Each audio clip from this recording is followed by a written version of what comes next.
ബഹുമാനായ കേന്ദ്രത്തിൻ്റെ പ്രവർത്തകരെ, ബഹുമാനായ chairman A D Prasad Kumar, കൺവീനർമാരായ രഞ്ജിത്ത് അറിയപ്പെട്ടി, കൗൺസിൽ അംഗം രാജീവ് കൂടപ്പുഴ, ദീപു വടവാട്ടു, ഇവിടെ എൻ്റെ കൂടെ പഠന പ്രക്രിയയിലൊക്കെ എത്തി നിൽക്കുന്ന വിജയ, അഞ്ജു, പാർവതി, അച്ഛന, പ്രത്യുഷ്മ, വേറെ എൻ്റെ ശ്രദ്ധ ഞാനായിരുന്നു.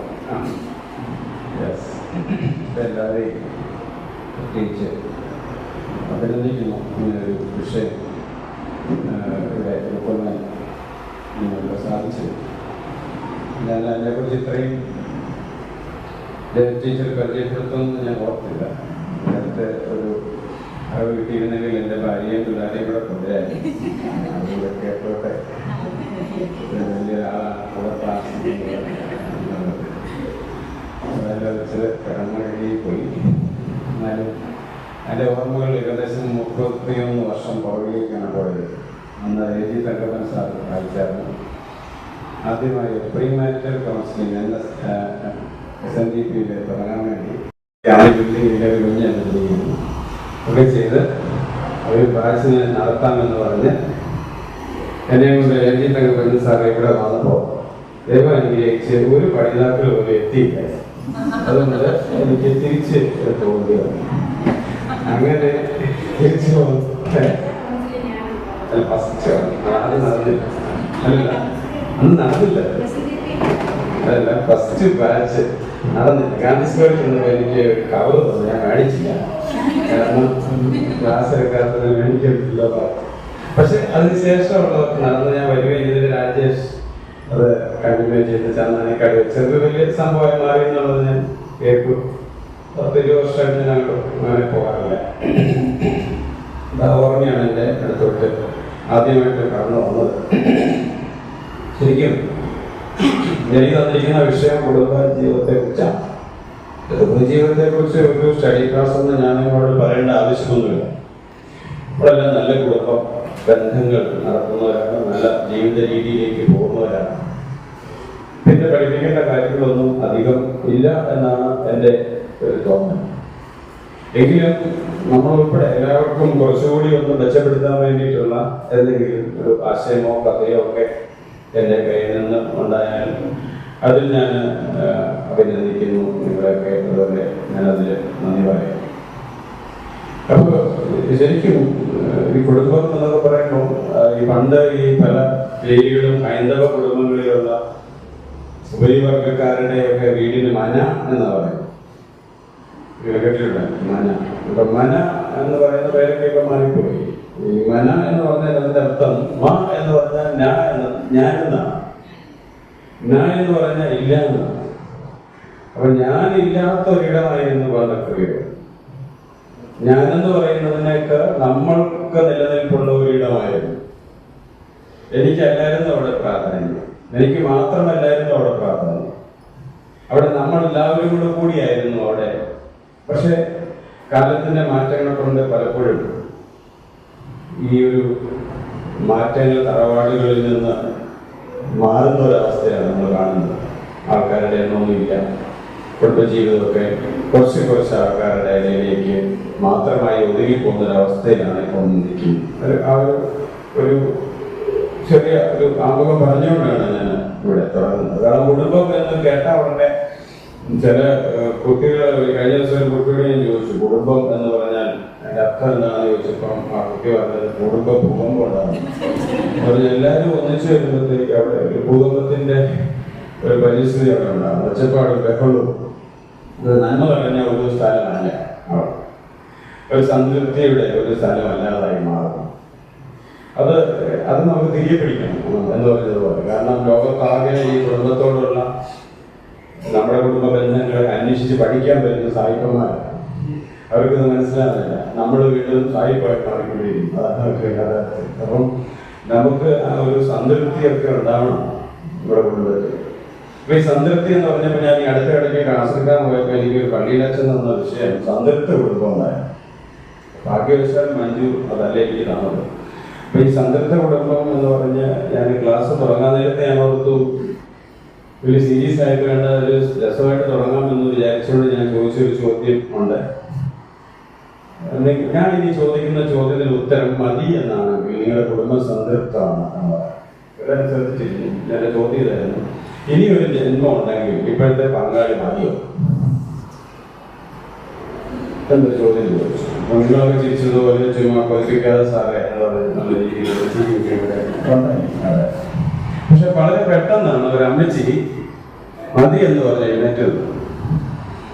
അപ്പൊ ഞാൻ ചോദിച്ചു എത്ര വർഷമായി? ഇപ്പൊ പറഞ്ഞു ഞങ്ങൾ കല്യാണം കഴിച്ചിട്ട് 50 വർഷത്തിലായി. ഇപ്പോഴും പങ്കാളിയെ തന്നെ മതിയോ? അപ്പച്ചനുണ്ടോ കൂടെ? ഉണ്ട്. എഴുന്നേറ്റ് കല്യാണിച്ചു മുണ്ടൊക്കെ കൊടുത്ത് അദ്ദേഹം വലിയ അഭിമാനത്തോടുകൂടി എഴുന്നേറ്റത്. അപ്പൊ കൂടുതലും ചെറുപ്പക്കാരായതുകൊണ്ട് ഞാൻ ആ അമ്മച്ചയെ കൂടെ വിളിച്ചു. ചെറുപ്പക്കാരോടൊന്നും പറ എന്താണ് ഈ സംതൃപ്ത കുടുംബം. അങ്ങനെ ഈ അമ്മച്ചി വന്നിട്ട് മൈക്കെടുത്ത് ചേർത്ത കാര്യം പറഞ്ഞു.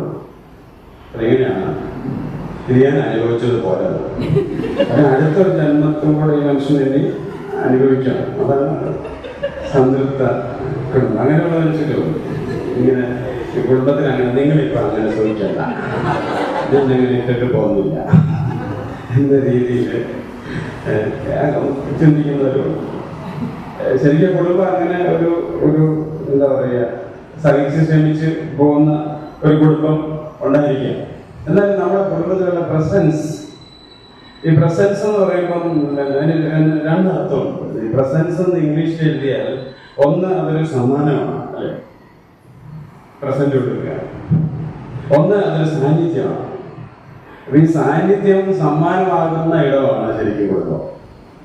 നമ്മുടെ സാന്നിധ്യം ഒരു സമ്മാനമാണ്. ഞാൻ ഇങ്ങോട്ട് വന്നപ്പോൾ ഓർത്ത് ഇവിടെ ഇരിക്കുന്ന ഒരാള് എനിക്ക് എന്റെ പടം കണ്ടിട്ട് എനിക്ക് മെസ്സേജ് അയച്ചു, എനിക്കൊരു കല്യാണം ഉണ്ട് എന്ന്, ഞാനത് പോകുന്നില്ല, സാറിന് ഇവിടെ വന്ന് സാറിന് ക്ലാസ്സിന് വരണമല്ലോ, ഒന്ന് കല്യാണത്തിന് പോകുന്നില്ല എന്ന് പറഞ്ഞ് ഇവിടെ വന്ന ആള് എനിക്ക് തന്നത് എന്നതാണ് സമ്മാനം.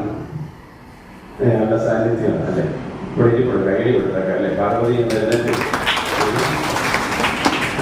ഒക്കെ കഴിഞ്ഞ് സ്ഥിരമായിട്ട് ഒരു കോണ്ടാക്ട് ഉള്ള ആളൊന്നും അല്ല. എങ്ങനെ കണ്ട് നമ്മുടെ സാന്നിധ്യമാണ് നമ്മളൊരു സമ്മാനമായി നമ്മുടെ കുടുംബത്തിൽ കൊടുക്കുന്നത്. ഈ സാന്നിധ്യം ഒരു ഭൂകമ്പത്തിന് കാരണമാകുന്നതാണോ എന്ന് സ്വയം ചിന്തിക്കുന്നതാണ്. ഈ സാന്നിധ്യം സമ്മാനമാണ്. സമ്മാനം എല്ലാവർക്കും ഇഷ്ടമാണ്, അല്ലേ? ഏത് സമ്മാനം കൊടുക്കുന്നു ആ സമ്മാനം കൊടുക്കുന്ന വസ്തുവിനേക്കാൾ ആ സമ്മാനത്തിന്റെ വിലയേക്കാൾ അതിന്റെ മൂല്യത്തിനാണ് പ്രാധാന്യം. അതുകൊണ്ട് തന്നെ സമ്മാനങ്ങളൊക്കെ എല്ലാവരും ഇഷ്ടപ്പെടുന്നു. ചെറിയ സമ്മാനമാണ് പോലും എല്ലാവരും തന്നെ ഇഷ്ടപ്പെടുന്നു. അങ്ങനെ ഒരു സമ്മാനം പോലെയുള്ള ഒരു ജീവിതമാണോ നമ്മുടെ കുടുംബത്തിൽ നിന്ന് സ്വയം ചിന്തിക്കുക. ഞാൻ നിങ്ങളൊന്നും പഠിപ്പിക്കാനൊന്നും ഉദ്ദേശിക്കുന്നൊന്നുമില്ല, നിങ്ങൾക്ക് അതിൻ്റെ ആവശ്യമുണ്ട്. കുറച്ച് ചിന്തിക്കാൻ വേണ്ടിയുള്ള കാര്യങ്ങൾ മാത്രമേ ഉള്ളൂ. ഞാൻ എൻ്റെ കുടുംബത്തിൽ ഒരു സമ്മാനമാണോ കൊടുക്കുന്നത്? എൻ്റെ വീട്ടിലുള്ള മറ്റുള്ളവർക്ക് ഞാനൊരു സമ്മാനമാണോ? അപ്പോൾ ഞാനൊരു ആവശ്യമില്ലാത്ത വസ്തുവാണോ?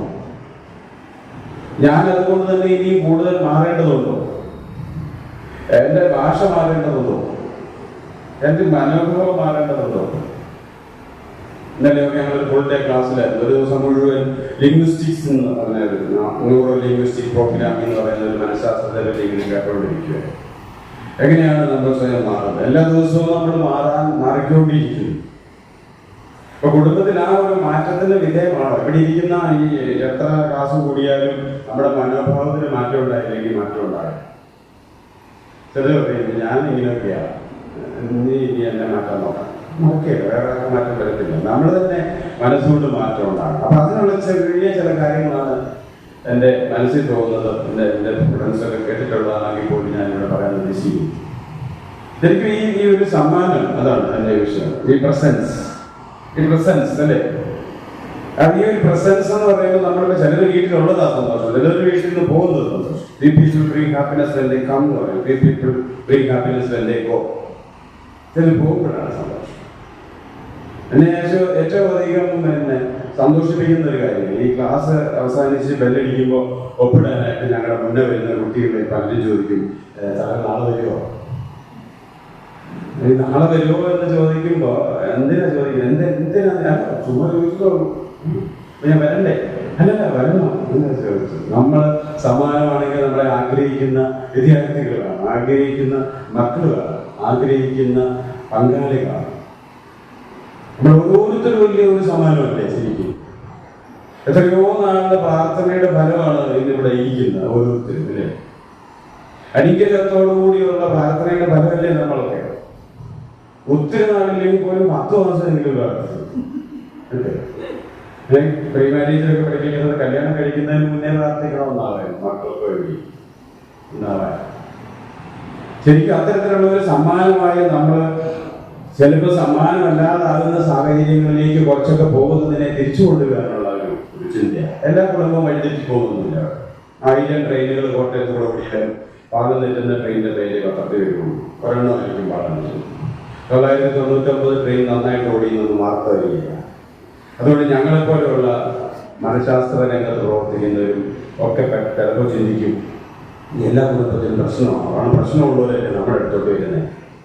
എൻ്റെ ട്രെയിനിങ് സെൻറ്റർ ഗ്രേസ് കെയർ വന്ന് 1 മാസമൊക്കെ നിന്നിട്ട് പോകുന്ന പിള്ളേർ അവസാനം കൗൺസിലിങ്ങിനൊക്കെ ഇരുന്നിട്ട് പോകുമ്പോൾ ചോദിക്കും, സാർ അപ്പടി പ്രശ്നങ്ങളല്ലേ? അല്ല, എത്രയോ നല്ല കുടുംബങ്ങൾ നമ്മുടെ ജീവിതത്തിലുണ്ട്.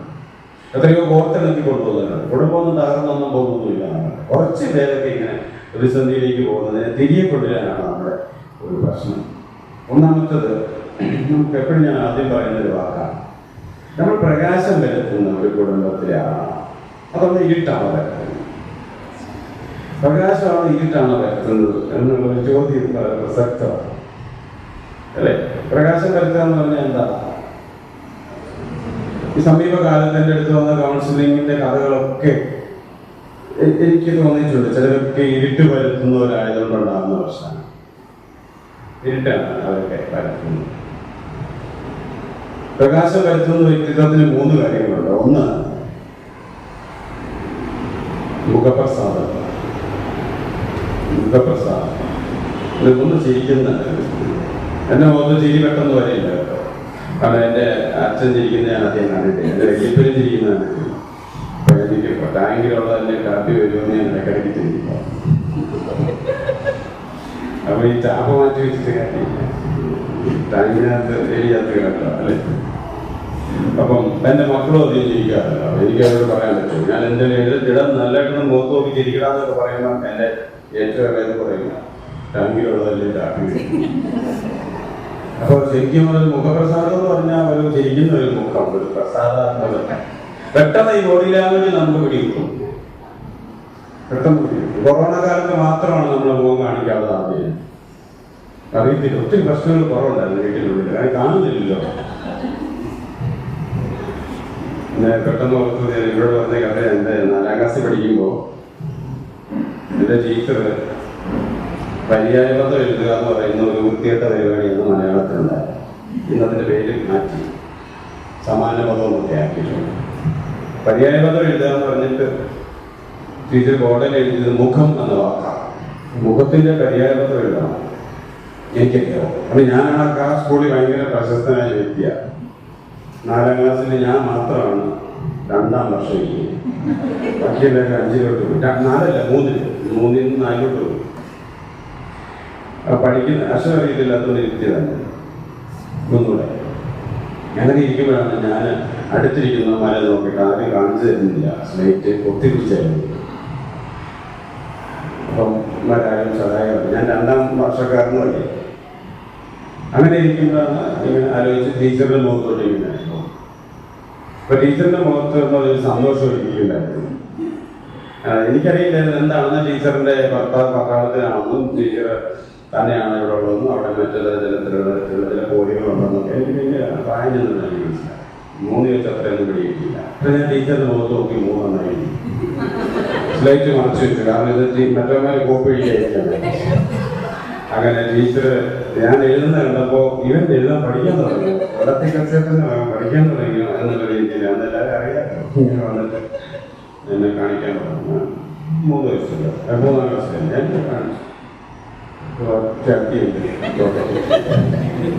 അടി എന്ന് പറഞ്ഞു കഴിഞ്ഞാൽ ഈ അടി എല്ലാവരും പറയും നിക്കറ് ചെറുതായി. നിക്കറ് ചെറുതായില്ല, ഞാൻ വലുതായത് കാരണം ഈ അടിയേക്കാൻ ഇഷ്ടം പോലെ സ്ഥലം പോയി. അപ്പൊ അങ്ങനെ ഞാൻ എന്നെ ക്ലാസ്സിൽ നിന്ന് ഇറക്കി വിട്ടു. എന്നതായാലും ഞാൻ തെറ്റാണ് എഴുതിയെന്നുള്ളത് എനിക്ക് ഇപ്പോഴും അറിയും. ഇപ്പൊ നിങ്ങളുടെ പഠനം നടത്തി അത് ഉത്തരം പറയണം.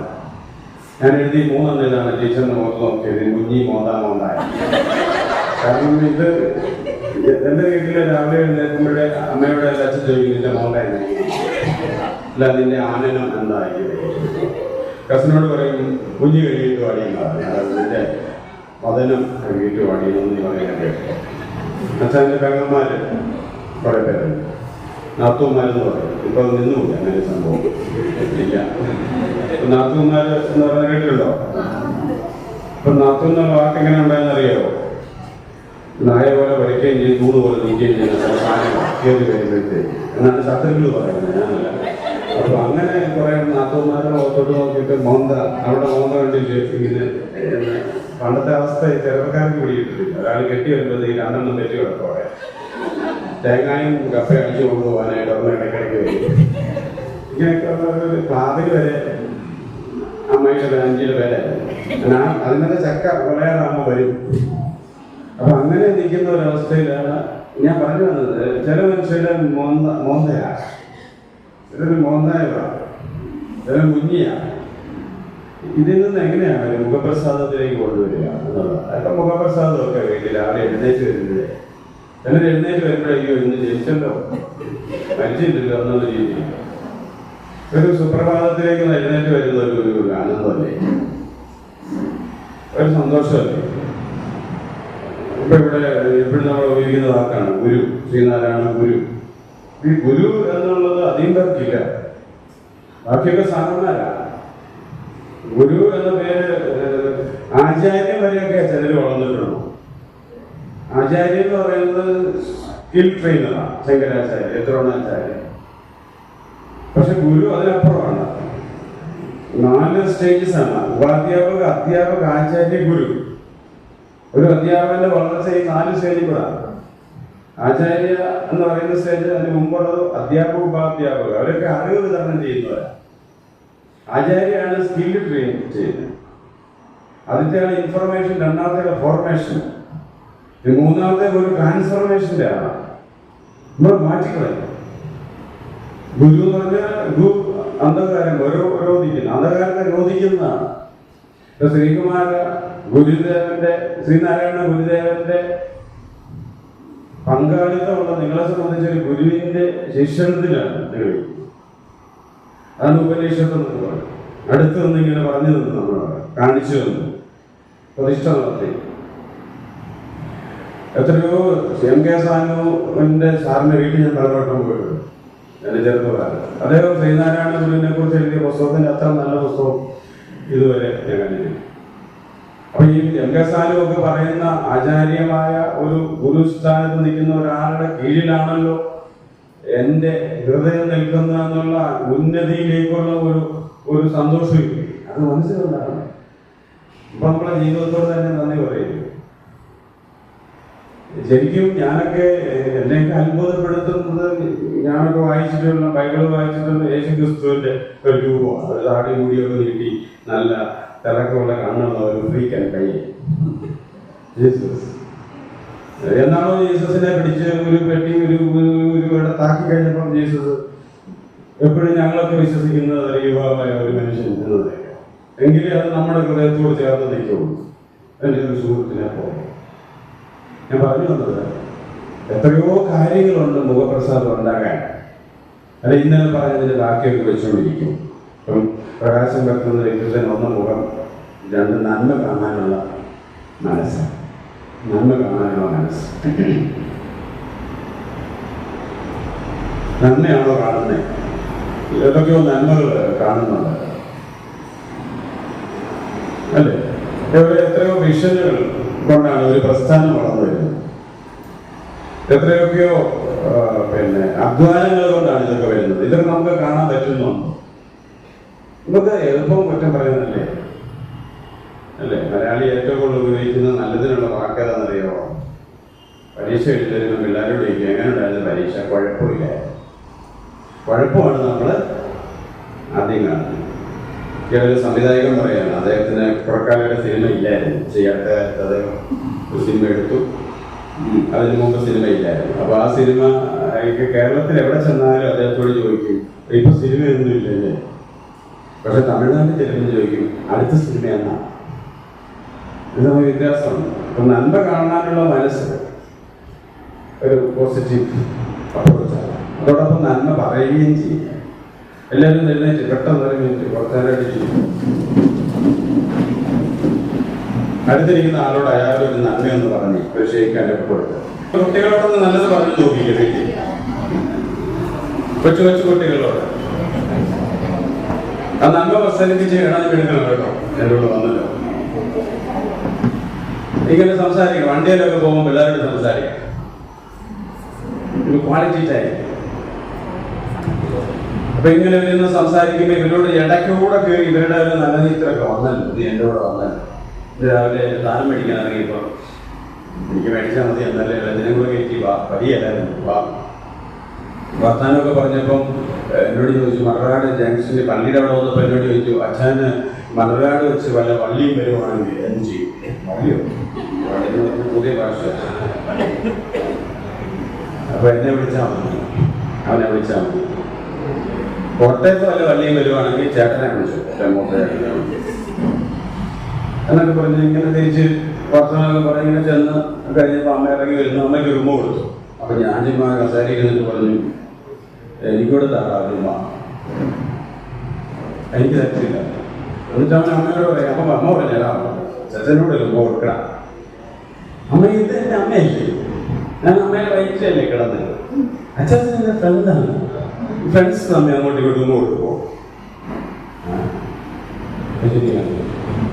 9ാം ക്ലാസ്സിലായിട്ടേ ഉള്ളൂ. അപ്പൊ ഞാൻ പറഞ്ഞത് എനിക്ക് സന്തോഷം തോന്നി. എന്തുകൊണ്ടാണ് ഫ്രണ്ട്സ് ആണെന്ന് പറഞ്ഞാൽ 5 മിനിറ്റ് സമയത്തെ ക്വാളിറ്റി ടൈം കൊണ്ടാണ് ആ കുഞ്ഞിന്റെ മനസ്സ് പെട്ടെന്ന് എന്നോട് സ്നേഹമായിരുന്നു. അല്ലെ എപ്പോഴും ഞാൻ സ്നേഹത്തിൽ പറയുന്ന ആളൊന്നുമല്ല. കുട്ടികൾ നമ്മുടെ ഗുരുക്കന്മാരാണ് ശരിക്കും. ഒത്തിരി കാര്യങ്ങളാണ് പഠിപ്പിക്കുന്നുണ്ട്. അപ്പൊ നല്ലത് പറയുക എന്ന് പറയുന്നത് എപ്പോഴും എളുപ്പമല്ല കേട്ടോ. കുറ്റം കണ്ടുപിടിക്കാൻ ഭയങ്കര പാടാണ്. ഏറ്റവും കൂടുതൽ പ്രശ്നക്കാർ ഞങ്ങൾ ടീച്ചേഴ്സാ അല്ലേ. കൂടുതൽ പിള്ളേർക്ക് കുറ്റം പറയാം. അപ്പൊ കുട്ടികളോടൊക്കെ നല്ലത് പറയാൻ ഒരു പോസിറ്റീവ് എനർജി മക്കളോട് അവർ കണ്ടുപിടിക്കുക. ഒരു ദിവസം 2-3 എണ്ണമെങ്കിലും ഒക്കെ നല്ലത് പറഞ്ഞ് നോക്കിക്കേ.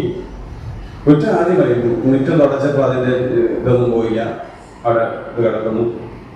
ബുക്ക് നോക്കിയപ്പോൾ എന്നെ കൈവശം വരാം. ഏത് നേരം ടി വി നോക്കിക്കൊണ്ടിരിക്കുക, ഏത് നേരം ഫോണില്ല. ഇതൊന്നും ഒക്കെ ഒന്ന് മാറ്റി വെച്ചിട്ട് മുറ്റം തുടച്ചത് ശരിയായില്ല എന്നുള്ളതിനേക്കാൾ നീ മുറ്റം തുടയ്ക്കാൻ പറഞ്ഞപ്പോഴേ ചെയ്തില്ലോ നല്ല ഒഴുക്കൽ ഉണ്ടാക്കി മാറും. ഭാര്യയും ഭർത്താവോ ഞാൻ പിന്നീട് പറയുന്നുണ്ട്. അങ്ങോട്ടും ഇങ്ങോട്ടും നല്ലത് പറയുന്നുണ്ടോ? മരുമക്കളോട്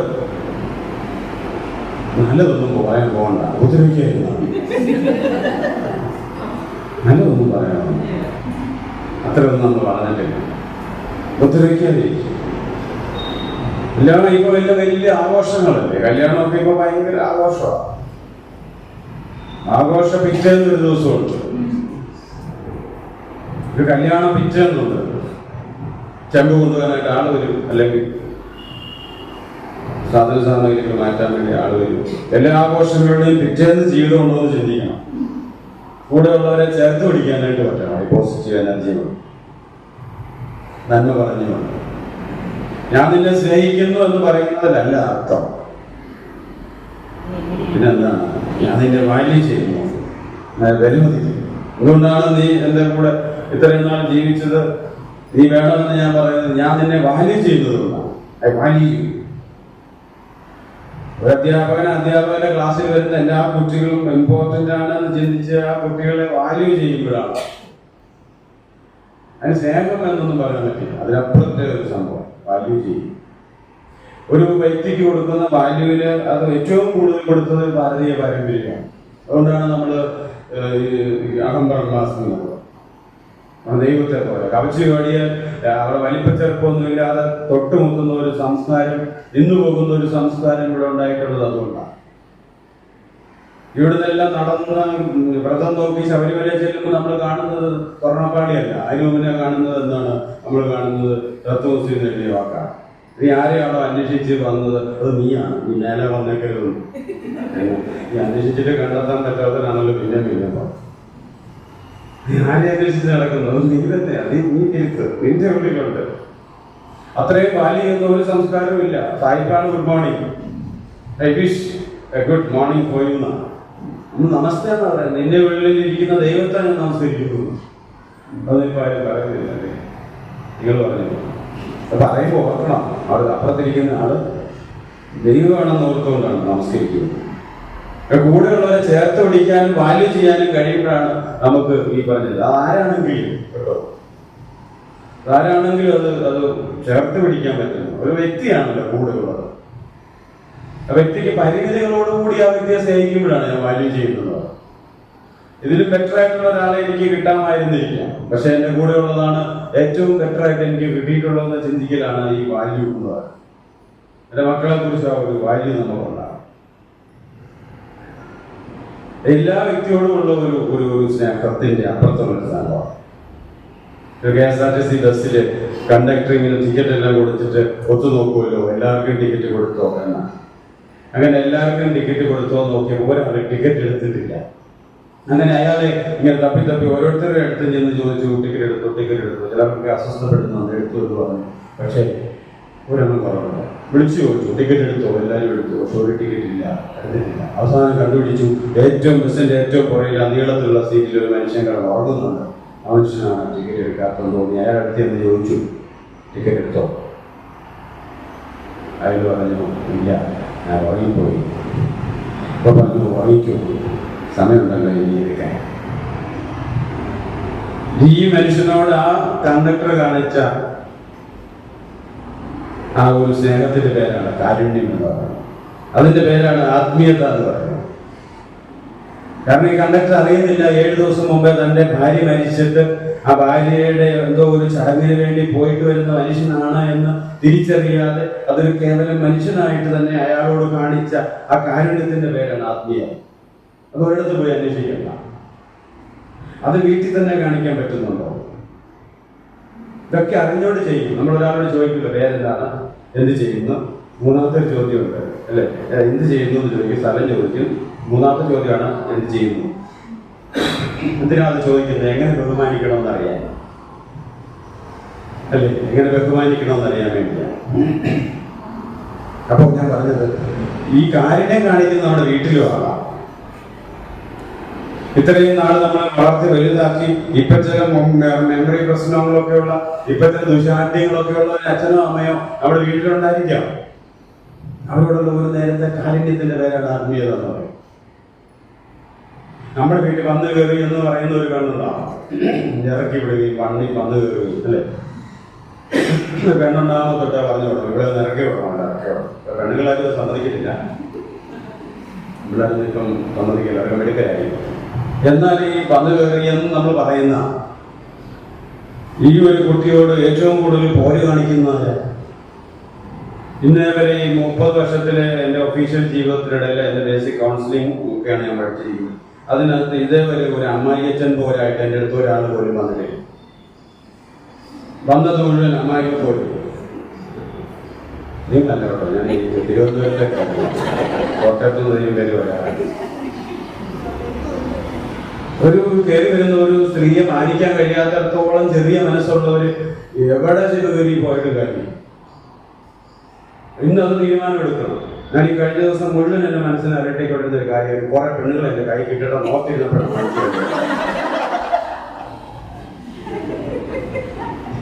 ഒരു ജീവിക്കാൻ അനുവദിക്കാത്ത സാഹചര്യത്തിലേക്ക് ആമ്പിള്ളേരുള്ളവരൊക്കെ കൈ നോക്കിക്കേ. ഇവരൊക്കെ കെട്ടിയതോ കെട്ടിക്കാനുള്ളതോ ഒക്കെ ആയിരിക്കും. എനിക്ക് നിങ്ങളൊരു കാര്യം പറയാനുണ്ട്.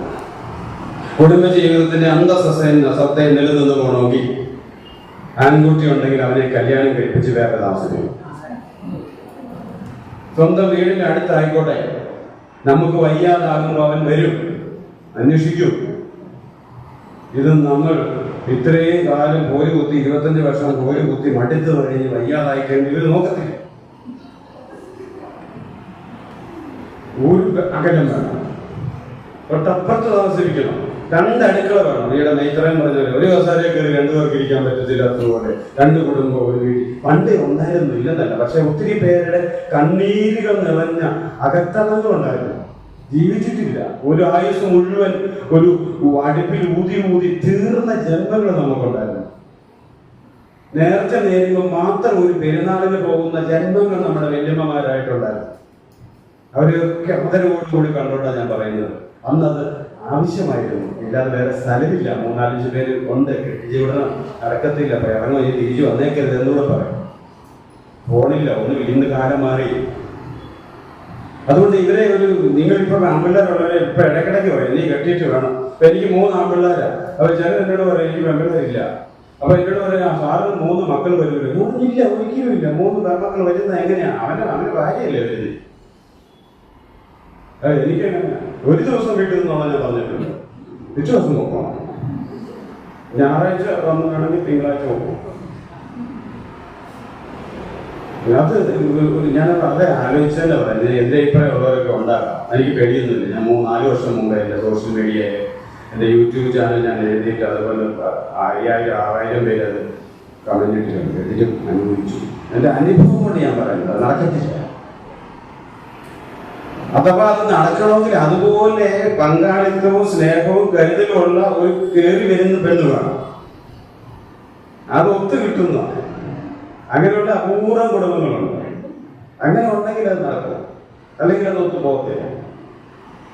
അപ്പൊ ഞാൻ പറഞ്ഞത് നമ്മളുടെ ആത്മീയതയെ കുറിച്ച്, നമ്മുടെ പോസിറ്റിവിറ്റിയെ കുറിച്ചുമാണ് ഞാൻ ഇവിടെ ഇത്ര നേരം സംസാരിച്ചത്. രണ്ടാമതായിട്ട് എനിക്ക് സംസാരിക്കാനുള്ള ഒരു കാര്യം, ഏറ്റവും പ്രധാനപ്പെട്ടത് പ്രകടിപ്പിക്കുന്ന സ്നേഹം ഒരു പൊതുജീവൻ നൽകുന്ന കുടുംബമാണ്. പ്രകടിപ്പിക്കുന്ന സ്നേഹം പ്രകടിപ്പിക്കുന്നതായിരിക്കും. ഉള്ളിൽ വെച്ചുകൊണ്ടിരുന്നിട്ട് കാര്യമില്ല. ആർക്കാണെങ്കിലും, ഭാര്യയ്ക്കാണെങ്കിലും, ഭർത്താവിനാണെങ്കിലും, അച്ഛനാണെങ്കിലും, അമ്മയാണെങ്കിലും തിരിച്ചറിയാം. ഇപ്പോഴത്തെ സമൂഹം ഒത്തിരി പ്രകടനം ആഗ്രഹിക്കുന്നവരാണ്. അതുപോലെ ഒരുപക്ഷെ പ്രകടനങ്ങളാണ് കൂടുതൽ ഇപ്പോഴും. ഇന്ന് തന്നെ ചിലപ്പോൾ തോന്നുന്നത് സോഷ്യൽ മീഡിയ ഒക്കെ കയറുന്നത്. ഇന്നലെ വഴക്കുണ്ടാക്കി വന്നവർ, എന്നും അടിയായിട്ടിരിക്കുന്നവർ, റീൽസ് കെട്ടിപ്പിടിച്ച് ഉമ്മ കൊടുക്കുന്ന പടം എടുത്ത് ഞാൻ ഓർക്കും ഇവിടെ തന്നെ അല്ലേ കഴിഞ്ഞ ദിവസം ഈ പ്രകടനങ്ങളുടെ എണ്ണം കൂടിക്കൊണ്ടിരിക്കും. മനസ്സിലായില്ലേ? അപ്പൊ ഈ പ്രകടനങ്ങളുടെ ഇത് കൂടുമ്പോഴും സ്നേഹം പ്രകടിപ്പിക്കാനുള്ളതാണെന്നുള്ള ഒരു ചിന്ത. പെട്ടെന്ന് ഞാനൊരു ചോദ്യം ചോദിക്കപ്പെട്ടിരിക്കും. ന്യൂ ജനറേഷൻ മോഡൽ പേര് നമ്മുടെ കുഞ്ഞ് ലക്ഷ്യം എത്രയാ പഠിക്കുന്നേ? ആരില്ല? നമ്മളോട് പെട്ടെന്ന് ഒരു ചോദ്യം ചോദിക്കട്ടെ, പെട്ടെന്ന് ഉത്തരം പറയാം. സിമ്പിൾ ചോദ്യമാണ്. പശുവിനാണ് ഇഷ്ടം, പട്ടിയാണ്? പെട്ടെന്ന് പറഞ്ഞാൽ സെലക്ട് ചെയ്താൽ മതി. പശുവാണോ പട്ടിയാണ്? ഏതെങ്കിലും ഒന്ന് വരാം. ഏതിനാ ഇഷ്ടം കൂടുതൽ? പട്ടി, പശു. അതിനാ അവളെ പിടിക്കുക. കാരണം പട്ടിയെന്നാണ് മനസ്സിൽ വന്നത്. ഇതിന് സാറ് എന്തോ പറഞ്ഞു പിടിപ്പിക്കുന്ന സാരമില്ല. നല്ല കാര്യം. എവിടെ ചോദിച്ചാലും ആദ്യം വായി വരുന്നത് പട്ടിയാണ്. കാരണം എന്നാ? പട്ടി സ്നേഹം തരുന്നു, നമുക്ക് വേണ്ടി കാത്തിരിക്കുന്നു, സംരക്ഷിക്കുന്നു, അല്ലെ? പശു പാല് തരുന്നു, തൈര് തരുന്നു, മൂത്രം തരുന്നു, ചാണകം തരുന്നു, അതിന്റെ തന്നെ ശരീരവും തന്നിട്ടും ചിലർക്ക് പട്ടിയാണ്. കോട്ടയം ഒരു കോളേജിന്റെ അടുത്തൂടെ ഒരു കാർ വന്ന് അമ്മയുടെ കൂടത്തിൽ നടന്നു പോകുന്ന ഒരു പെങ്കൊച്ച്, വർത്താനം പറഞ്ഞോട് നടന്നു പോകുന്ന ഒരു പെങ്കൊച്ച്, പെട്ടെന്നൊരു കാർ വന്ന് നിൽക്കും, പുറകിന്റെ ഡോറ് തുറക്കും. ഈ പെണ്ണ ആ കാറിൽ കയറി പോയി. സ്വന്തം ജീവിതം തന്നെ നൽകി അപ്പനെ അമ്മയും വേണ്ട, ഇച്ചിരി സ്നേഹം തന്ന പട്ടിയെ മതി, ഇച്ചിരി സ്നേഹം തന്ന മനുഷ്യനെ മതി. അതുകൊണ്ട് സ്നേഹം പ്രകടിപ്പിച്ചില്ലെങ്കിലുണ്ടല്ലോ നമുക്ക് തന്നെ അത് ഫീലാകും. ഒത്തിരി നാൾ മുമ്പ് ഞാൻ കൗൺസിലിംഗ് ജോലി എൻ്റെ ചെറുപ്പത്തിൽ ചെയ്ത സമയത്ത് ഒരു അമ്മച്ചി അപ്പച്ചനോട് വന്നു, പ്രായം ചെന്ന്. അപ്പൊ അവര് ഒരു കംപ്ലൈന്റ്, അമ്മച്ചി ഇങ്ങനെ പറഞ്ഞ വഴി പറഞ്ഞു, ഈ മനുഷ്യന് സ്നേഹമൊന്നുമില്ല സാർ, ഈ 10-75 വയസ്സുമായി 3-4 പിള്ളേരുമുള്ള ഈ അപ്പച്ചൻ ഇനി എന്നാ സ്നേഹിക്കാനാണെന്നൊക്കെ ഞാൻ മനസ്സിൽ പറഞ്ഞു. പിന്നെ അമ്മച്ചി പിന്നെയും പറയുക, അയ്യ അയാൾക്ക് സ്നേഹമില്ല, മുൻപിരുന്നാ പറയാം. അപ്പൊ ഞാൻ ചോദിച്ചു, അപ്പച്ചൻ തന്നെ? അപ്പച്ചൻ പറഞ്ഞു, ഞാൻ ഇവിടെ കല്യാണം കഴിക്കുമ്പോൾ എനിക്ക് ഭരണങ്ങാനത്തിനടുത്ത് ഒരു പുറമ്പോക്കിലൊരു കൂര ഉണ്ടായിരുന്നു, വീടില്ലായിരുന്നു. എനിക്ക് ഇപ്പം സാറിനറിയാവോ, ഇപ്പൊ എനിക്ക് കൊളപ്പുറം കാഞ്ഞിരപ്പള്ളിക്ക് അടുത്ത്, അവിടെ എനിക്ക് 10 ഏക്കർ റബ്ബർ 105-ന്റെ ഇതിന്റെ കണക്ക് പറഞ്ഞു. റബ്ബർ പാലായിട്ടാണ് വയ്ക്കുന്നത്. 26 മൈൽ വേറെ എനിക്ക് റബ്ബറുണ്ട്, അതൊന്നും നിൽക്കുന്നുണ്ട്, അതിന്റെ ടാങ്കിന്റെ കണക്ക് പറഞ്ഞു. ഇതൊരു ചോദ്യം ചോദിച്ചു, ഞാൻ ഇതൊക്കെ ആർക്ക് വേണ്ടിയാണ് ഉണ്ടാക്കിയത്? വീതം പോലും ഇല്ലാതിരുന്ന ഞാൻ ഇതൊക്കെ കഷ്ടപ്പെട്ടുണ്ടാക്കിയെങ്കിൽ ഇത് തന്നെ പറയണം, ആർക്ക് വേണ്ടി ഇതൊക്കെ ഉണ്ടാകും? അമ്മച്ചിയുടെ മുഖം ഇടാൻ പാവമില്ല. ഞാൻ ചോദിച്ചു, അമ്മച്ചി ഇത് കേട്ടില്ല, ഈ മനുഷ്യനൊന്നും ഇത്രയൊക്കെ ചെയ്തില്ല എന്ന് ചോദിച്ചപ്പോൾ അമ്മച്ചി എന്നോട് ചോദിച്ചു, ഞാൻ മോൻ കല്യാണം കഴിച്ചതാണോ? അതെ. മോൻ്റെ ഭാര്യ മോനെ റബ്ബർപ്പാലിൻ്റെ രൂപത്തിൽ സ്നേഹം തന്നാൽ വേണമെന്ന്. പുള്ളിക്ക് എപ്പോഴും റബ്ബർപ്പാല്, ചണ്ടി, ഒട്ടുപാല, ഈ കാര്യങ്ങളേ ഉള്ളൂ.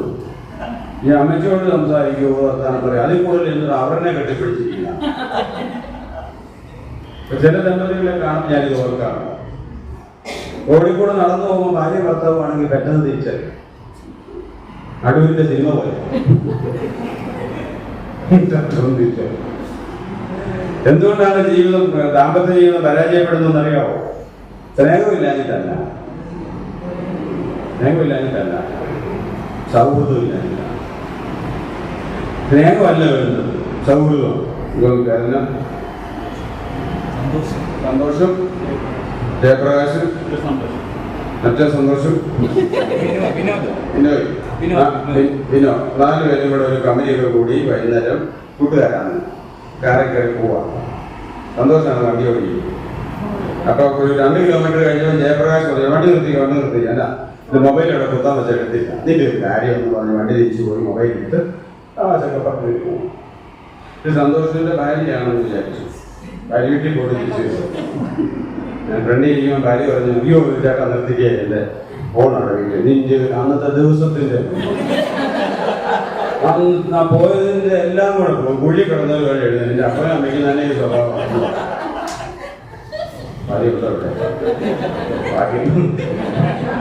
കാരണം ആദ്യത്തേതിൽ സൗഹൃദം ഉണ്ടായിരുന്നു, രണ്ടാമത്തേതിൽ സൗഹൃദമില്ല. ആ സൗഹൃദം ഇല്ലാതെ വരുമ്പോഴാണ് ദാമ്പത്യം പരാജയപ്പെടുന്നത്, മരിച്ചു പോകും. കുറച്ച് കഴിയുന്നത് ഈ സൗഹൃദം നിലനിർത്തണം. എന്തെങ്കിലുമൊക്കെ സൗഹൃദം നിലനിർത്താനായിട്ട് പഠിക്കണം. ഇന്ന് രാവിലെ എൻ്റെ അടുത്ത വീട്ടിലെ പുള്ളിയൊക്കെ മകന് ജോലി കിട്ടി. അപ്പം ദീപാവലിയുടെ ഒരു സാധനങ്ങൾ പറയണം, പിന്നെ വേറൊരു പെട്ടി കേക്കൊക്കെ ആയിട്ട്. അപ്പം വീട്ടിൽ വന്നിരുന്നു, എൻ്റെ വസ്ത്രമൊക്കെ സെൻട്രൽ ഗവൺമെൻറ് ജോലി കിട്ടി. ഞാൻ പറഞ്ഞു, എന്തെങ്കിലും ജോലി കിട്ടിയതല്ലേ, അമ്മയും ഭാര്യ ഒത്തിരി പ്രാർത്ഥിച്ചില്ലേ, 2 പേരും കൂടെ എവിടെയെങ്കിലുമൊക്കെ ഒന്ന് പോകും. എവിടെ പോകാനാ സാറേ? ഇവർക്ക് ആകെ പോകാൻ ഇഷ്ടമുള്ള അമ്പലത്തില്ല. എനിക്കത് വലിയ താല്പര്യമില്ല. പോയാൽ തന്നെ ഞാൻ പുറത്ത് നിൽക്കാൻ 5 മിനിറ്റുണ്ട്. ഞാൻ ഇവിടെ അവിടെ ഏതാണ്ടൊക്കെ പരിപാടി ചെയ്തിട്ടുണ്ട്. എന്നാ ഒരു സിനിമയ്ക്ക് വിളിച്ചാൽ വരിക, ഒരു ടൂറിന് വിളിച്ചാൽ വരികയില്ല. പിന്നെ ഇപ്പം അങ്ങനെ ആയി ഞാനിപ്പോൾ കൊണ്ടുപോക്കുക നിർത്തി. ഞാൻ കൊണ്ടുപോക്കില്ല. സൗഹൃദമില്ല. സൗഹൃദം ഉണ്ടായിരുന്നെങ്കിൽ വന്ന് കോട്ടയത്തെ സിനിമ ഇറങ്ങിയാൽ കൂടി ആദ്യം അതിൽ കാണാം. ഞാൻ തമാശ പറയും, എന്നെ നടക്കുമല്ലോ, വരട്ടെ, ഈ ജന്മം വരികയില്ല. സൗഹൃദം ഉണ്ടെങ്കിൽ കൂട്ടുകാരില്ലേ നമ്മൾ എപ്പോഴും. പണ്ട് സ്കൂളിൽ പഠിച്ചവരൊക്കെ ഗ്രൂപ്പുകളൊക്കെ ഇപ്പോൾ ഉണ്ടാകുന്നുണ്ട്. പല പെണ്ണുങ്ങൾക്കും ഇപ്പോൾ പേടിയാണ് ഭർത്താക്കന്മാർ. വിദ്യാർത്ഥി സംഘടനയ്ക്ക് പോയവർ വിളിച്ചോടി എന്നൊക്കെ പറഞ്ഞു സന്തോഷം കേട്ടായിരുന്നു. അപ്പൊ ഈ പഴയ ബന്ധങ്ങളൊക്കെ മനസ്സിൽ ശരിക്കും സൗഹൃദം കളയാതിരിക്കുക എന്നുള്ളതാണ്. ഈ സ്നേഹം കണ്ട് കേട്ട് അനുഭവിച്ചൊക്കെ പ്രകടിപ്പിക്കണം കുറച്ചൊക്കെ. അപ്പൊ അത് വാല്യൂ ചെയ്യുമെന്നുള്ളത് ഒരു കാര്യം ഓർത്താണ്. അത് ഓരോരുത്തർക്കും ഓരോ രീതിയിലായിരിക്കും സ്നേഹം പ്രകടിപ്പിക്കുന്നത് കേട്ടോ. ഓരോ രീതിയിലായിരിക്കും. 5 വഴികളുണ്ട്. ഒന്ന് ടോക്ക്, സംസാരിക്കണം.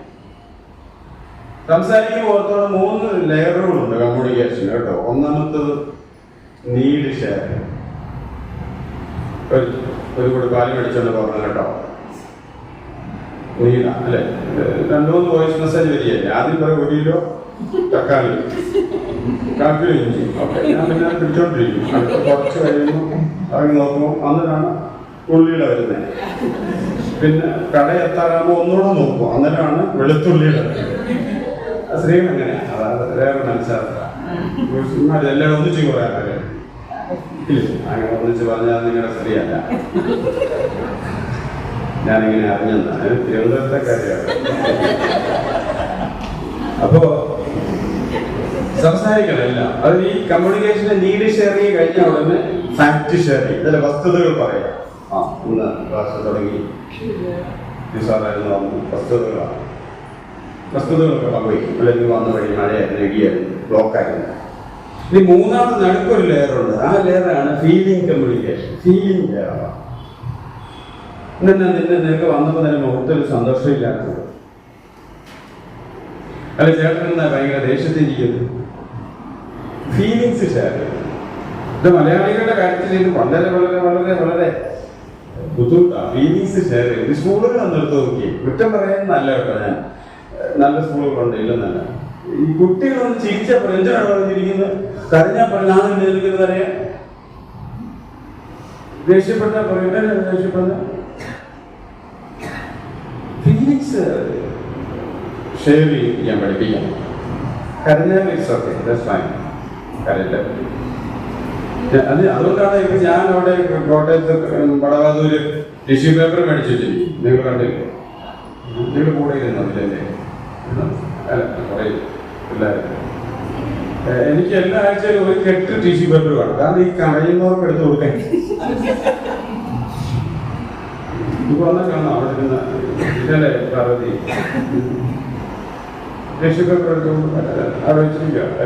പെട്ടിയാ മേടിക്കുന്നത്. അങ്ങനെ ചെറുതാണ്, വലുതാണ്. അതുകൊണ്ട് അവിടെ വന്നിരുന്ന് കരയേണ്ടി വരുന്നത്, കാശ് കൊടുത്തിട്ട്. എനിക്ക് പീസ് തന്നിട്ട് അവിടെ വന്നിരുന്ന കാര്യമാണ്. ഒരാവശ്യമില്ല. നിങ്ങൾ രണ്ടുപേരും തമ്മിൽ ഇരുന്നത് കരഞ്ഞാൽ മതി. അതിന്റെ ആവശ്യമില്ല, പുറത്തേക്ക് പോകേണ്ട ആവശ്യമില്ല. ഇപ്പൊ ടോക്ക്, സംസാരം, ഫീലിംഗ് ലെവലിലുള്ള ടോക്ക്. എപ്പോഴാണോ നിങ്ങളുടെ കമ്മ്യൂണിക്കേഷൻ നിങ്ങൾക്കൊന്നും പറയാനില്ലാതാവുന്നത്, അപ്പോൾ നിങ്ങൾ മരിച്ചു, തീർന്നു. രണ്ട് ടൈം സമയം കൊടുത്തത്. എപ്പോഴും ടൂർ പോകണമെന്നൊന്നും അല്ല ഞാൻ പറയുന്നത്. ഒരു സമയം എടുക്കും. പണ്ട് ഞാൻ ഇതുപോലെ സമയം കൊടുക്കാൻ പറഞ്ഞപ്പോൾ ഭർത്താവിനും ഭാര്യയ്ക്കും ഒന്നിച്ചൊരു സമയമേ ഇല്ല. അത് കഴിഞ്ഞപ്പോഴത്തേക്ക് സിനിമയ്ക്ക് പോകാൻ പറഞ്ഞു. എൻ്റെ പിറ്റേ ആഴ്ച കൗൺസിലിംഗ് വന്നാൽ ഞാൻ സിനിമയ്ക്ക് പോയി സാറേ. അത് പ്രശ്നമായി. എന്നാ സിനിമയുടെ ഇന്റർവെൽ വരെ നല്ല അടിപൊളിയായിരുന്നു. ഞാൻ ഇന്റർവെൽ കഴിഞ്ഞില്ല. ചില ഇന്റർവെല്ലിനാണ് പരസ്യം വരുന്നത്. ഫ്രിഡ്ജിന്റെ പരസ്യം വരുമ്പോൾ ഭാര്യ ഒന്ന് ചവിട്ടും ഭർത്താവിന്. വാഷിംഗ് മെഷീൻ്റെ വരുമ്പോൾ പിന്നെയും ചവിട്ടും. അത് കാരണം ആ സിനിമയ്ക്കും ഒക്കെ പ്രശ്നമായി. സമയം കൊടുക്കുക. കാണിച്ചിട്ട് 5 മിനിറ്റ് ആയാലും മതി. പിള്ളേരാണെങ്കിലും മതി. പിള്ളേരൊക്കെ ഇങ്ങനെ ഇടയ്ക്ക് വന്ന് ഒളിഞ്ഞു നോക്കത്തില്ലേ? നമ്മൾ പ്രത്യേകിച്ച് അപ്പന്മാര് ആൺകുട്ടികളുമായിട്ട് സമയം ചെലവഴിക്കണം. അപ്പന്മാര് കൗമാരക്കാരായ ആൺകുട്ടികളുള്ളവർ അവരുടെ മക്കളുമായിട്ട് സമയം ചെലവഴിക്കണം. ഇച്ചിരി സമയം. അതുകൊണ്ടാണ് നമ്മൾ ഇങ്ങനത്തെ ഓടി വരുന്നത്. നമ്മൾ ചോദിക്കുന്നത് വായിക്കാൻ പഠിക്കാനൊന്നുമില്ലടാ, ഓടി വരുമ്പോൾ അത് നീഡിയുന്നാൻ തരുന്ന സന്ദേശമാണ്. അച്ഛൻ എന്ന പരിപാടി ഒക്കെ ചോദിക്കുമ്പോൾ കുറച്ച് സമയം വന്ന് ബഹുമാനം വരെയെങ്കിലും കൊടുക്കണം. കൊടുത്താൽ എന്താ ഗുണമെന്നറിയാമോ? അങ്ങ് വാർദ്ധക്യത്തിൽ നമ്മളിങ്ങനെ ഒളിഞ്ഞു നോക്കാം മക്കളുടെ അടുത്ത് എന്ന്, വാട്സപ്പിലൂടെയും അല്ലാതെയും ഒക്കെ. അപ്പൊ അവൻ ചോദിക്കും, അച്ഛൻ എന്ത് വേണം? മെഡിക്കൽ കോളേജിന്റെ IC കിടക്കുന്ന തൂക്കുപാത്രത്തിൽ ചോറുമായിട്ട് ഈ ബിരുദം ചിലക്കും വെളിയിൽ കാത്തു നിൽക്കും സമയം കൊടുക്കാൻ. അവിടെയാണ് അവന്റെ കൂട്ടിമുട്ടൽ സംഭവിക്കുന്നത്. കുറച്ച് പെട്ടെന്ന് ഈ പിള്ളേർക്ക് ഇന്ന് വലുതായി ടക്കണം. അപ്പൊ അങ്ങനെ വലുതായി പോകുന്നതിന് മുമ്പേ ഇങ്ങനെ സ്നേഹിക്കാൻ പ്രകടിപ്പിച്ചു കൊടുക്കണം. ഒരു ടൈമായിട്ട്, ഒരു ടച്ചായിട്ട്. നിങ്ങളുടെ മക്കളെ ഒന്ന് കെട്ടിപ്പിടിക്കും അമ്മ കൊടുക്കുന്നവരൊക്കെ ഉണ്ടോ ഇവിടെ? നിങ്ങളോടല്ലേ ജീവിതം ബാക്കിയുള്ളവരുടെ പറഞ്ഞിട്ടുണ്ടോ കൊടുക്കരുതെന്ന്? ചെറുതാകുമ്പോ ഇങ്ങനെ ഉമ്മ കൊടുത്ത് അല്ലേ നമ്മൾ പറയല്ലേ കവിള്. പക്ഷെ കുറെ കഴിഞ്ഞാൽ പതിയെ നമ്മുടെ മാറും. ഞാനൊരു ക്ലാസ്സിൽ പോയിരിക്കും. അപ്പൊ എന്റെ ആദ്യത്തെ തിരക്കിന് എത്തിപ്പിടിക്കും. ക്ലാസ്സിൽ പോയപ്പോ ഞാൻ ക്ലാസ് കേട്ടിരുന്നു. നല്ല ക്ലാസ് ആയിരുന്നു, പ്രാക്ടിക്കലായിരുന്നു, തീർന്നില്ല. അപ്പൊ അങ്ങനെ കേട്ടിരുന്നപ്പോ ആ ക്ലാസ്സിലത്തെ സാറ് പറഞ്ഞു, കൗമാരക്കാരായ അപ്പന്മാരെല്ലാം ഒന്ന് കൈവപ്പിക്കാന്ന് പറഞ്ഞു. അപ്പൊ ഞാൻ നോക്കി. ഒരു പ്രാവശ്യമെങ്കിലും ഇവന്റെ കൗമാരത്തിന് മുന്നേ ഇന്ന് തുടങ്ങി എണ്ണ വെച്ച് കുളിപ്പിക്കണം ഒരു ദിവസം. ഞാൻ വീട്ടിൽ ചെന്നപ്പോൾ അവരോട് പറഞ്ഞാ ഇങ്ങനെ സാറ് പറഞ്ഞു, എന്നാ പോയേക്കാം, പൈപ്പിന്റെ കീഴൊന്നും വേണ്ട, കിണറ്റിന് പോയി കുളിക്കുക, എണ്ണയൊക്കെ തേച്ച് പുറത്തൊക്കെ കുളിപ്പിച്ച് എണ്ണയൊക്കെ തേച്ച് വെള്ളം ഒഴിച്ച് സോപ്പ് തേച്ച് കുളിപ്പിച്ച് പോയപ്പോൾ എന്നെ ഇങ്ങനെ നോക്കി. കൗൺസിലിംഗ് റൂം എൻ്റെ വീട്ടിലും ഉണ്ടായിരുന്നു. അപ്പൊ ആ വീട്ടിൽ ഇങ്ങനെ കൗൺസിലിംഗ് റൂം എന്ന് പറഞ്ഞാൽ രണ്ടാമത് അയച്ചു വെച്ചതാ. അത് വലിയൊരു കുഴിയുടെ അവിടെ നിങ്ങൾ മണ്ണിട്ട് നോക്കിയാണ്. ഈ കഴിഞ്ഞ ദിവസം മഴയില്ല ചെയ്തപ്പോഴത്തേക്ക് പിന്നെ അമ്മയെ വിളിച്ച് അവർ ചോദിച്ചു. അമ്മ പറഞ്ഞു ഇങ്ങനെ ഭയങ്കര മഴയാടാ ഇവിടെ രഞ്ജിത്തല്ല, ഇവിടെ ഭയങ്കര മഴയാടാന്ന് പറഞ്ഞപ്പോൾ ചോദിച്ചു, അയ്യോ നമ്മുടെ കൗൺസിലിംഗ് റൂം എങ്ങാനും ഇടിഞ്ഞു പോവോ അമ്മേ, നമുക്ക് ചെറിയ പേടിയുണ്ട്, ഇങ്ങനെ കെട്ടല്ല നിൽക്കും. അപ്പം അമ്മ പറഞ്ഞു, ഇടിഞ്ഞു പോയെങ്കിൽ എന്നാ ചെയ്യാനാ, അതിന്റെ പാരന്തരത്ത് വെച്ച് നോക്കും. അപ്പൊ ഇത് ചോദിച്ചു, ആച്ചാച്ചനെങ്ങാനും അതിനകത്ത് ഇരിപ്പുണ്ടെങ്കിലോ? ഈ ചോദ്യമാണ് അമ്മ തേച്ച് ഒളിപ്പിച്ചതിന്റെ മനസ്സിൽ നിന്ന് വരുന്നത്. അതുകൊണ്ടാണ് അങ്ങനെ പ്രകടിപ്പിക്കുന്ന ആളൊന്നല്ല. എന്റെ ഭാര്യയ്ക്ക് പോലും അത് തോന്നിയില്ല. ഞാനത് പരിണത്ത് വെച്ച് നോക്കാന്ന് പറഞ്ഞപ്പോ ഒന്നിച്ചൊരു അവിടെ കൂടെ നടത്താൻ. പക്ഷെ അവൻ ചിന്തിച്ച അങ്ങനെ വന്നായിരുന്നെങ്കിൽ. അപ്പൊ ഞാൻ ഞെട്ടിപ്പോയി. 28 വയസ്സുള്ള മകനെ അങ്ങനെ ചിന്തിക്കാൻ തോന്നിയില്ല. ഇതൊക്കെ ഉള്ളിലൂടെ പിള്ളേരുടെ ഉള്ളിലുള്ളത് മുഴുവൻ നമ്മുടെ ഇൻവെസ്റ്റ്മെന്റാണ്. നമ്മൾ കൊടുക്കുന്ന ഇൻവെസ്റ്റ്മെന്റാണ്. കൊള്ളാണ്, മെടുക്കലാണ്, നല്ല വളരെ ഏതാരൊക്കെ തോറ്റാലും നീ പോകാം, ഞാൻ ഉണ്ട്. ആരൊക്കെ വഴക്ക് പറഞ്ഞാലും ഞാനുണ്ട് നിന്നോട്. നീ പതി തോറ്റോ, നീ ഇങ്ങോട്ട് പോലെ നമുക്ക് സേതാ അങ്ങനെ പറയണം. ഭയങ്കര പ്രതീക്ഷ. ഒരു ദിവസം നിങ്ങളാരും എന്റെ കൂടെ ഇരുന്നപ്പോഴാണോ എന്നറിയില്ല, ഒരു പെങ്കൊച്ചിനോട് കൊച്ച് +2 പരീക്ഷ കഴിഞ്ഞ് ഞാനൊരു സമ്മാനം കൊടുക്കാൻ വെച്ചിട്ടുള്ളൂ. ആണോ? നിങ്ങളായിരുന്നു കണ്ടോ അല്ലേ? ഇടുക്കിയൊരു കൊച്ച് നീ കൂടെ ഇരുന്നാണോ? വേറെ കൊച്ചുകൂടെ അവിടെ എന്റെ കൂടെ ഇരിപ്പുണ്ടായിരുന്നു. ഇവരെ കൂടെ ഇരുത്തില്ല. +2 പരീക്ഷ കഴിയുമ്പോൾ ഞാനൊരു സമ്മാനം കാത്തു വെച്ചിട്ടുണ്ട് കൊടുക്കാൻ. എന്താ ഒന്ന് ശരിയും ആത്മഹത്യ ചെയ്യാൻ തീരുമാനിച്ചിരിക്കുക. എനിക്ക് ഇഷ്ടമില്ലാത്ത MBBS വേണ്ടി, നീറ്റ് പരീക്ഷയ്ക്ക് വേണ്ടി ഒരു സെൻട്രൽ ട്രെയിനിങ്ങിന് നിർബന്ധിച്ച് അതിനുവേണ്ടി ഒരു കോളേജിൽ കൊണ്ട് ചേർത്ത് അമ്മ ഒറ്റയ്ക്ക് അവിടെ വന്നൊരു ഫ്ലാറ്റ് വന്ന് നിന്ന് അപ്പം വിദേശത്ത് ജോലി ചെയ്ത് എന്നെ നീറ്റ് എന്ന് പറഞ്ഞുകൊണ്ടിരിക്കുന്നിടത്ത് എന്റെ സൈക്കോളജിയിൽ നിന്ന് സ്വപ്നം പൊലിച്ചവർക്ക് വേണ്ടി +2 കഴിഞ്ഞ് ഞാനൊരു സമ്മാനം കൊടുത്തു സാറേ. ഇവിടെ ഇരുന്ന് പറയും. ആരോട് പറയാനാ? നമ്മളല്ലേ ഇങ്ങനെ ആയിപ്പോയി. നിന്റെ ജീവിതമാണ് നമുക്ക് ആവശ്യം. അല്ല, 2 വർഷം മുമ്പ് എന്റെ വീടിന്റെ തൊട്ടടുത്ത വീട്, മുമ്പ് പറഞ്ഞ ഞങ്ങളുടെ വീടിന് ഇച്ചിരി തൊട്ടടുത്ത ഒരു മതി. അവിടുന്ന് രാവിലെ ഞാനില്ലാതിരുന്ന ഒരു ദിവസം രാവിലെ ഒരു വലിയ കരച്ചിൽ കേട്ടു. ഓടി എന്റെ ഭാര്യയെ അച്ഛനോട് ഓടി ചെന്നപ്പോ കഥ തുറക്കുന്നില്ല. പെട്ടെന്ന് ഇടിച്ചു. കഥ തുറന്നു കഴിഞ്ഞപ്പോഴത്തേക്ക് അപ്പനും അമ്മയും കൂടി തൂങ്ങി നിൽക്കുന്ന മകനെ ഇങ്ങനെ ചേർത്ത് പൊക്കിപ്പിടിച്ച് ഇങ്ങനെ കയറ് കണ്ടിക്കാൻ ശ്രമിക്കുക. 21 വയസ്സുള്ള ഇവിടെ CMS കോളേജിൽ കഴിയുന്ന രാത്രിയിൽ മൊബൈൽ ഉപയോഗിച്ചപ്പോൾ പറഞ്ഞു, മൊബൈൽ ഉപയോഗിച്ച് നടന്നു. അനിയൻ MBBS പോയി. നീയൊക്കെ ഇങ്ങനെ നടന്നൊന്നൊരു വാക്ക് നമ്മളൊക്കെ പറയുന്നതാണ്. പക്ഷെ ആ ഒരു വാക്ക് കേട്ട് രാത്രി 2 മണിയായപ്പോൾ അവനെ ആലോചിച്ച് ചെയ്തു. ഇന്നലെ വന്നിട്ടുണ്ട്, ഇവിടെ ഉണ്ട്. എൻ്റെ അടുത്ത് പറഞ്ഞു, ഞാൻ എൻ്റെ മകനെ കൊന്നിട്ടാണല്ലോ സാറേ പോകുന്നത്, എന്നോട് പറയുക. നമ്മൾ നമ്മുടെ പിള്ളേരോട് എപ്പോഴും പറയണ ജയിച്ചെങ്കിൽ ജയിച്ചില്ല എനിക്ക് പറ്റുന്നവരുണ്ട്, ഞാൻ കൂടെ ഉണ്ട്. അതൊരു സാക്ഷ്യമാണ്. അപ്പുറത്തെ ചെറുക്കൻ അങ്ങനെ പഠിച്ചു കാണും, ഇപ്പുറത്തെ ചെറുക്കൻ അങ്ങനെയൊക്കെ പറയുമ്പോൾ തന്നെ പിള്ളേർ പറയും അപ്പുറത്തെ കൂടി അല്ലല്ലോ എൻ്റെ അപ്പൻ എന്നൊക്കെ മനസ്സിൽ രാജ്യരിക്കുന്നു. പറയുന്നില്ല. അവരതിന് പോയി, ഇവരിതിന് പോയി, അവരാ സ്കൂളിൽ പോയി. ടച്ച് കൊടുക്കാൻ പറ്റും. 4ാമത് ട്രസ്റ്റ്, വിശ്വാസം. ട്രസ്റ്റ് എന്ന് പറഞ്ഞാൽ വിശ്വാസം അതല്ലേ ഇല്ല അല്ലേ? വിശ്വാസം എന്ന് പറയുമ്പോൾ നമ്മളൊരു കാര്യം കുഞ്ഞിനെ പറയുമ്പോൾ അത് ചെയ്തു കൊടുക്കുക. സ്നേഹമുള്ളിടത്ത് വിശ്വാസത്തെ വില കൊടുക്കരുത്.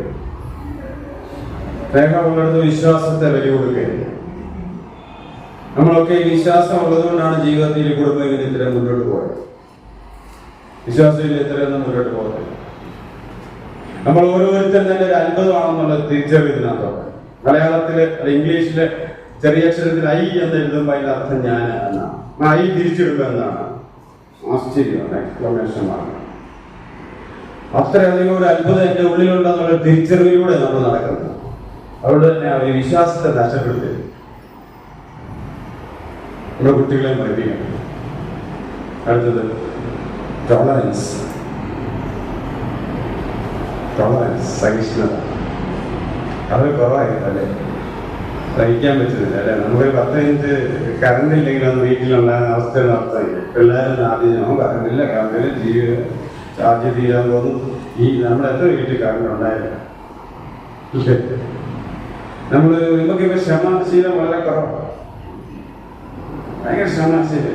എപ്പോഴൊക്കെയോ നീല ടിക്കുകളായിട്ട് മാറുന്ന 2 ടിക്കുകൾക്ക് വേണ്ടി അശാന്തിയോടുകൂടി എത്ര രാത്രികൾ നിന്നിരിക്കുമ്പോൾ നീല ടിക്കുകളാകാൻ വേണ്ടി ക്ഷമയില്ല. ടോളറൻസ്, സഹിഷ്ണുത, സഹിക്കാൻ, സഹനം. പൈസയുടെ ഒക്കെ വിലയൊക്കെ പിള്ളേർ കുറച്ചറിയണം. ഒരാളെ ചോദിച്ചപ്പോൾ കാശില്ലാന്ന് പറഞ്ഞപ്പോൾ കുഞ്ഞിനെ ചോദിക്കാനുണ്ട്, പേഴ്സിൽ എപ്പോഴും പൈസ കാണാമല്ലോ. പിള്ളേർക്ക് അത്ര അറിയത്തുള്ളൂ. അത് മാത്രമല്ല, നമ്മുടെ ദാരിദ്ര്യം ഒരിക്കലും പിള്ളേരോട് പറയാൻ പോകരുത്. പിള്ളേർക്ക് മനസ്സിലാക്കും. ഇപ്പൊ സാറ് പറയാ, ഞാൻ ചെരുപ്പിട്ടോണ്ടല്ല നടന്നാണ് ഞാൻ തിരുവഞ്ചൂരിൽ നിന്ന് കോട്ടയം വരെ വന്നത്. എന്റെ ചെറുപ്പത്തിൽ എന്ന് പറഞ്ഞാൽ മകൻ വിചാരിക്കും അന്നും തിരുവാസിയായിരുന്നു. മനസ്സിലാക്കില്ല. നമ്മളുടെ സങ്കടം, പ്രയാസം ഒക്കെ അത് അനുഭവിക്കാത്ത ഒരുത്തരോട് പറഞ്ഞാൽ അവനത് പിടികിട്ടത്തില്ല. ഒരിക്കലും മനസ്സിലാക്കില്ല. കഴിഞ്ഞ ദിവസം ഞങ്ങളൊരു ചീട്ട് കളിച്ചുകൊണ്ടിരിക്കുകയാണ്. കൂട്ടുകാരൻ്റെ റിസോർട്ടിൽ പോയി. അപ്പൊ ചീട്ട് കളിച്ചുകൊണ്ടിരിക്കുമ്പോൾ ഞങ്ങൾ 4 പേര്, ഒരാള് ഒരു ഫോൺ വന്നപ്പോൾ എന്താണ് സംഭവം? ഇപ്പം മകള് വിളിച്ചാണ്, അമ്മയ്ക്കൊരു ബർത്ത്ഡേക്ക് ഒരു സാരി എടുത്തു കൊടുക്കണം. അപ്പം അവൾ എന്നോട് ചോദിക്കുകയായിരുന്നു, ബഡ്ജറ്റ് എത്ര ആകണ്ടേ, ബഡ്ജറ്റ് ഇത്ര ബഡ്ജറ്റാ എന്ന് ചോദിക്കുകയായിരുന്നു. പിന്നെ കേട്ടോണ്ടിരുന്ന മറ്റേയാള് ഞങ്ങളോട് പറയുവാണ്, ഞാൻ എപ്പോഴും ഓർക്കാറുണ്ട്, ഇത് എന്തിനാ ഈ ബഡ്ജറ്റ് എന്ന് പറയുന്നത്? ബഡ്ജറ്റ് എന്ന് പറഞ്ഞ് ചിന്തിക്കുന്ന ഒരു കാര്യമില്ല. നമുക്കിപ്പോ ഇഷ്ടമുള്ളത് ഒരു സാരി കണ്ടു, അതൊക്കെ മേടിക്കുകയും ചെയ്യും. ഞാനങ്ങനെ എനിക്ക് 800 രൂപയുടെ ഷർട്ടാ കണ്ടെങ്കിൽ ഞാനത് ഇഷ്ടപ്പെട്ടെ അത് മേടിക്കും. 8000-ന്റെ കണ്ടാലും ഞാനത് മേടിക്കും. ഞാനപ്പം മനസ്സിലോർത്തു, വെള്ളിക്കരണ്ടിയുമായി ജനിച്ചവരെ ദാരിദ്ര്യത്തെ കുറിച്ച് അറിയില്ല. ലക്ഷപ്രഭു ആയിട്ട് നിൽക്കുന്ന മനുഷ്യനാണ് എൻ്റെ അടുത്തിരിക്കുന്നത്. അവരുടെ വീട്ടിൽ ഭക്ഷണം കഴിക്കാൻ പറ്റുന്നത് കേരളനാരായണനായിരുന്നു. 10 സ്റ്റാൻഡേർഡ് CMS കോളേജിൽ അന്ന് ഇപ്പോൾ 60 വർഷം മുമ്പ് കാറ് കൊണ്ടുപോയ ആളാണ്. ആ പുള്ളിയോട് ബഡ്ജറ്റ് പറഞ്ഞ് പിടിവിട്ടു. നമ്മൾ അനുഭവിച്ചതിന്റെ വേദനകളുടെ സകലമെങ്കിലും അനുഭവിക്കാത്തവരോട് നമ്മുടെ വേദന പറയരുത്. പറഞ്ഞാൽ മനസ്സിലാക്കുന്നു. അവനത് ടോളറേറ്റ് ചെയ്യാൻ പറ്റില്ല. കുട്ടികളുടെ കാര്യം അതുപോലെ തന്നെയാണ്. നമ്മളീ പല കാര്യം, പണ്ട് കറണ്ടില്ലായിരുന്നു, പണ്ട് ഇതില്ലായിരുന്നു, ഇതില്ലായിരുന്നു എന്നൊക്കെ ചോദിച്ചു കഴിഞ്ഞാൽ മനസ്സിലാകത്തില്ല. ഈവൻ ലൈബ്രറി പോയി പുസ്തകം വായിച്ചു എന്ന് പറഞ്ഞാൽ ഈ പുതിയ തലമുറയ്ക്ക് പിടിക്കുന്നത്. റിസർച്ച് ചെയ്തപ്പോൾ നമ്മൾ പുസ്തകം വായിച്ച് നോട്ട് എഴുതി എന്ന് പറഞ്ഞാൽ അതിന്റെ സംഭവം ലൈബ്രറി പിടിക്കത്തില്ല, മനസ്സിലാകും. അതുകൊണ്ടാണ് പറഞ്ഞത് അവരോട് അത് പറയാൻ പോലും നമ്മുടെ ദാരിദ്ര്യത്തെ കുറിച്ച് പോകും. പക്ഷെ ടോളറൻസിലേക്ക് നമ്മൾ അവരെ കൊണ്ടുവരണം. ടോളറേറ്റ് ചെയ്യും. ടോളറേഷൻ ഏതെല്ലാം തരത്തില്ല. ഈ ഭാര്യ ഭർത്താവും തമ്മിലുള്ള ഒരു ടോളറേഷൻ നിങ്ങൾ വിചാരിച്ച ഒരു ഭർത്താവിനെ ആയിരിക്കത്തില്ല. നിങ്ങൾ 2 ഭർത്താക്കന്മാരുമായിട്ടായിരിക്കും ചിലർ ജീവിക്കും. ഒന്ന് നമ്മുടെ മനസ്സിലുള്ള ഒരു മോഡൽ ഭർത്താവ്, 2 ഇപ്പോൾ ഉള്ള ഒരു കോന്തൻ. അങ്ങനെ 2 പേരുമായിട്ടാണ് നമ്മൾ ജീവിക്കുന്നത്. ഈ 2നെ ഒന്നാക്കിയില്ലെങ്കിൽ പ്രശ്നമാണ്. ഈ മോഡലായിട്ടുള്ള ഒരാളെ ഓർത്തപ്പോഴും ഞാൻ ഇങ്ങനെ ഒരാളെ അല്ല പ്രതീക്ഷിച്ചത്, ഇതൊന്നും നിന്നതില്ല. അങ്ങനെ ഈ ഉള്ളതിനെ സഹിക്കാൻ പറ്റണം. ആണുങ്ങളും അങ്ങനെയല്ല. കല്യാണം പെണ്ണ് കാണാനൊക്കെ പോകുമ്പോൾ ഞങ്ങൾ പറയും നല്ല ഉച്ച നേരത്ത് പോകണം കേട്ടോ, നല്ലതായിട്ട് കണ്ടു കെട്ടണം. നീ കെട്ടിക്കഴിഞ്ഞ് കഴിയുമ്പോഴത്തേക്ക് സൗന്ദര്യമില്ലെന്ന് പറയുന്നത് അങ്ങനെയാണ്. ഇപ്പൊ എന്റെ വലിയ വിലയില്ല, എനിക്ക് ഇതിലും നല്ലത് കെട്ടേണ്ടതായിരുന്നു അതൊക്കെ പറയാം. ശരിക്കും പരസ്പരം അങ്ങോട്ടും ഇങ്ങോട്ടും ടോളറേറ്റ് ചെയ്യും. ഞാൻ മുമ്പ് പറഞ്ഞതുപോലെ പരിമിതികളെ ഒന്ന് മനസ്സിലാക്കി പരിമിതികളുള്ള ഒരാളാണ് എല്ലാവരും തന്നെ. ആ പരിമിതിയോട് കൂടി തന്നെ അവരെ മനസ്സിലാക്കാറാണ്. അടുത്ത ഒന്ന് പ്രതിസന്ധികളെ ചവിട്ടുപടിയാക്കുക. നമ്മൾ 3:10 ബ്രേക്ക് ഉണ്ട്. പ്രതിസന്ധികളെ ചവിട്ടുപടിയാക്കുക. എല്ലാം എളുപ്പമായിരുന്നെങ്കിൽ ഞാൻ എങ്ങനെ വളരുമായിരുന്നു എന്നുള്ളൊരു കവിതയുണ്ട്. എല്ലാം എളുപ്പമായിരുന്നെങ്കിൽ ഞാൻ എങ്ങനെ വളരുമായിരുന്നു. പ്രതിസന്ധികളെയാണ് ചവിട്ടുപടിയാക്കി എടുക്കേണ്ടത്. നിങ്ങളൊക്കെ ഇവിടെ എന്തെല്ലാം പ്രതിസന്ധികളോടുകൂടി ആയിരിക്കും ഇവിടെ വന്ന് നിൽക്കുന്നത്. അതെല്ലാം മാറ്റങ്ങളിലൂടെ പോയി കാണും. അതാത് കാലത്തെ പ്രതിസന്ധികൾ ഓരോരുത്തർക്കും ഉണ്ട്. ഒരുപക്ഷെ ഇവിടെ ഇരിക്കുന്നവരുടെ കൗമാരത്തിലേക്ക് ചിന്തിക്കുമ്പോൾ ഒരുപക്ഷെ നിങ്ങൾക്ക് ടി വി കൗമാരത്തിൽ ഇല്ലായിരുന്നു ഒന്നുമില്ല. ഇപ്പൊ പിള്ളേർ ആപ്പിളിന്റെ ഫോണില്ലായിരുന്നു എന്നായിരിക്കും വലുതാവും പറയാൻ. ഓരോ കാലഘട്ടത്തിനനുസരിച്ച് പ്രതിസന്ധികളുടെ നിറം മാറിക്കൊണ്ടേയിരിക്കും. അവിടെ ഒന്നിച്ചിരിക്കണം. മഴ വന്നു, കാറ്റ് ഒന്നിച്ചു വന്നപ്പോ മണ്ണാങ്കട്ടയും കരിയിലും ഇങ്ങനെ കെട്ടിപ്പിടിച്ചിരുന്നു. മണ്ണാങ്കട്ടയ്ക്ക് അകത്തിരുന്ന ഒരു വിത്ത് അവിടെ കിളുത്തു വന്നു. കരിയില അതിന് വളമായി മാറി, ഒരു മരമായി മാറി എന്ന് തിരുത്തി വായിക്കാം. അതാണ് കുടുംബം. അതോടെ തീരുന്നില്ല. നമ്മൾ ഒന്നിച്ച് നിന്നിട്ടുണ്ടെങ്കിൽ നമ്മൾ അവസാനവും നമ്മളൊരു നല്ലതായിട്ട് നല്ല രീതിയിലേക്ക് മാറി. പലതും നമ്മളെ പഠിപ്പിക്കുന്നത് തിരുത്തേണ്ട സമയമായിട്ടുണ്ട്. പണ്ടൊക്കെ പഠിപ്പിച്ചത് ശരിയാണെന്ന് കരുതി ഇപ്പോഴും നമ്മൾ ഇരിക്കുക. ചൊട്ടയിലെ ശീലം എന്നാ മഞ്ജു? ചൊട്ടയിലെ ശീലം ചുടല വരെ അല്ല, നാം മനസ്സിലാക്കി തിരുത്തുന്നത്. എപ്പോ വേണമെങ്കിലും എനിക്ക് മാറാൻ പറ്റും. ഇന്ന് ഇവിടെ കേൾക്കുന്ന ഒരു വാക്ക് നിങ്ങൾ ഹിപ്നോട്ടൈസ് ചെയ്തേക്കാം. അതുകൊണ്ട് ഇവിടുന്ന് തിരിച്ചു പോകുമ്പോൾ നിങ്ങൾ അത് ഇൻഫ്ലുവൻസ് ചെയ്തേക്കാം. ഇന്നലെ ആ ക്ലാസ് കേട്ടതിന്റെ ഒത്തിരി കാര്യങ്ങൾ ഇന്ന് എന്റെ ജീവിതത്തിൽ എന്നെ ഇൻഫ്ലുവൻസ് ചെയ്തിട്ടുണ്ട്. ഞാൻ മാറിയിട്ടുണ്ട്. അതുകൊണ്ട് ഞാൻ മാറത്തില്ല എന്ന് പറയുന്നത് പണ്ട് ചൊട്ടയിലുണ്ടായത് ഇങ്ങനെ ഇരിക്കുന്നു. ആ തിയറിയൊക്കെ മാറിപ്പോയി. അത് ഫ്രോയിഡിന്റെ സൈക്കോളജിക്കൽ അപ്രോച്ചിൽ നിന്നുണ്ടായ ഒരു തിയറി. ഇപ്പം വേറെ കോഗ്നിറ്റീവ് അപ്രോച്ച് ഒക്കെ ഇപ്പൊ വരുന്നത്. ചിന്ത മാറ്റിയാൽ നമുക്ക് മാറ്റം വരും. അതുപോലെ വെൽ ബിഗൺ ഹാഫ് ഡൺ അല്ലെ, അങ്ങനത്തെ കൃഷികളെ കിടക്കുന്നു. കോട്ടയത്ത് തന്നെ തെളിവുകളുണ്ട്. ഒത്തിരി നല്ലതായിട്ട് തുടങ്ങിയതൊക്കെ നിന്നുപോയില്ലേ? ഇല്ല. അങ്ങനെ ഒത്തിരി പഴങ്കഥകൾ ഒരു അതിലുണ്ടെന്ന് പറയേണ്ട ഒരു കാലഘട്ടത്തിലാണ് നമ്മളതിരിക്കുന്നത്. ഇപ്പൊ പ്രതിസന്ധികളെ, എല്ലാ പ്രതിസന്ധികളെയും ഒരുമിച്ച് നേരിടാൻ പറ്റും. എല്ലാ പ്രതിസന്ധികളെയും ഒന്നിച്ച് നേരിടേണ്ടി വരിക. ചില വീട്ടുകാരില് ഭാര്യയുടെ പരാതിയായിരിക്കും, പരിഭവമായിരിക്കും. എന്നിട്ട് പറയാറുണ്ട്, എന്താ ചെയ്താലും എന്റെ ഭാര്യയ്ക്ക് ഒരു സന്തോഷമില്ല സാറേ. ഇവിടുത്തേരല്ല, തിരുവനന്തപുരം. അവളെ ഏത് ടൂറിന് കൊണ്ടുപോയാലും അവിടെ കുഴപ്പം കണ്ടുപിടിക്കും. അതുകൊണ്ട് ഞാൻ അവനെ നിർത്തിക്കും. ആര് വീട്ടിൽ വന്നാലും കുറ്റപ്പറച്ചിലേ ഉള്ളൂ, സംതൃപ്തി, കണ്ടൻമെന്റ് എന്ന് പറയും അതിന്. പാവ്ലോ കൊയ്ലോ എന്ന് പറയുന്ന ലോക പ്രശസ്തനായ എഴുത്തുകാരൻ അദ്ദേഹം ഒരു ക്ലാസ് എടുത്തിട്ട് ഒരു പ്രായമുള്ള ഒരു സ്ത്രീ ആ ക്ലാസ് കൂടാനെത്തി. അപ്പൊ പ്രായമുള്ള സ്ത്രീയോട് ചോദിച്ചു, നിങ്ങൾ വളരെ ചിയർഫുൾ ആണല്ലോ, വളരെ സന്തോഷത്തിലാണല്ലോ നിങ്ങൾ ജീവിക്കുന്നത്, നിങ്ങളുടെ എന്താണ് നിങ്ങളുടെ ഈ സന്തോഷത്തിന്റെ എനർജി, ഭയങ്കര പ്രസരിപ്പോട് കൂടി ഇരിക്കുന്നുണ്ട് എന്ന് ചോദിച്ചു. അപ്പൊ ആ സ്ത്രീ പറഞ്ഞു, എന്റെ വീട്ടിൽ വരുവാണെങ്കിൽ ഞാൻ പറഞ്ഞു തരാനുള്ളത്. പാവ്ലോ കൊയ്ലോ ഒരു വലിയ മനുഷ്യനെ ഇപ്പോഴും ജീവിച്ചിരിക്കുന്നു. അദ്ദേഹത്തിന്റെ അടുത്ത് പുസ്തകം വരാൻ പോകുന്നു, നെക്സ്റ്റ് വീക്ക് വരുമെന്നാണ് പ്രതീക്ഷിച്ചത്. ലോകം മുഴുവൻ മില്യൻസ് ഇപ്പൊ തന്നെ അത് മേടിച്ചു കഴിഞ്ഞു. പുസ്തകം എഴുതി തീർന്നില്ല. അപ്പൊ ഈ പാവ്ലോ കൊയ്ലോ അത് ആ സ്ത്രീയുടെ വീട്ടിൽ പോയി. സ്ത്രീയുടെ വീട്ടിൽ പോയപ്പോ സ്ത്രീ പറഞ്ഞു, എന്റെ സന്തോഷത്തിന്റെ രഹസ്യം ഞാനിത് കാണാൻ എന്റെ ഡയറി എടുത്ത് നോക്കിക്കോളാൻ പറഞ്ഞു. അന്ന് ഡയറി എഴുതിയിരിക്കുന്നതാണ്, ഇന്നാണ് പോളിയോ വാക്സിൻ കണ്ടുപിടിച്ചതിന്റെ 3ാമത് വാർഷികം.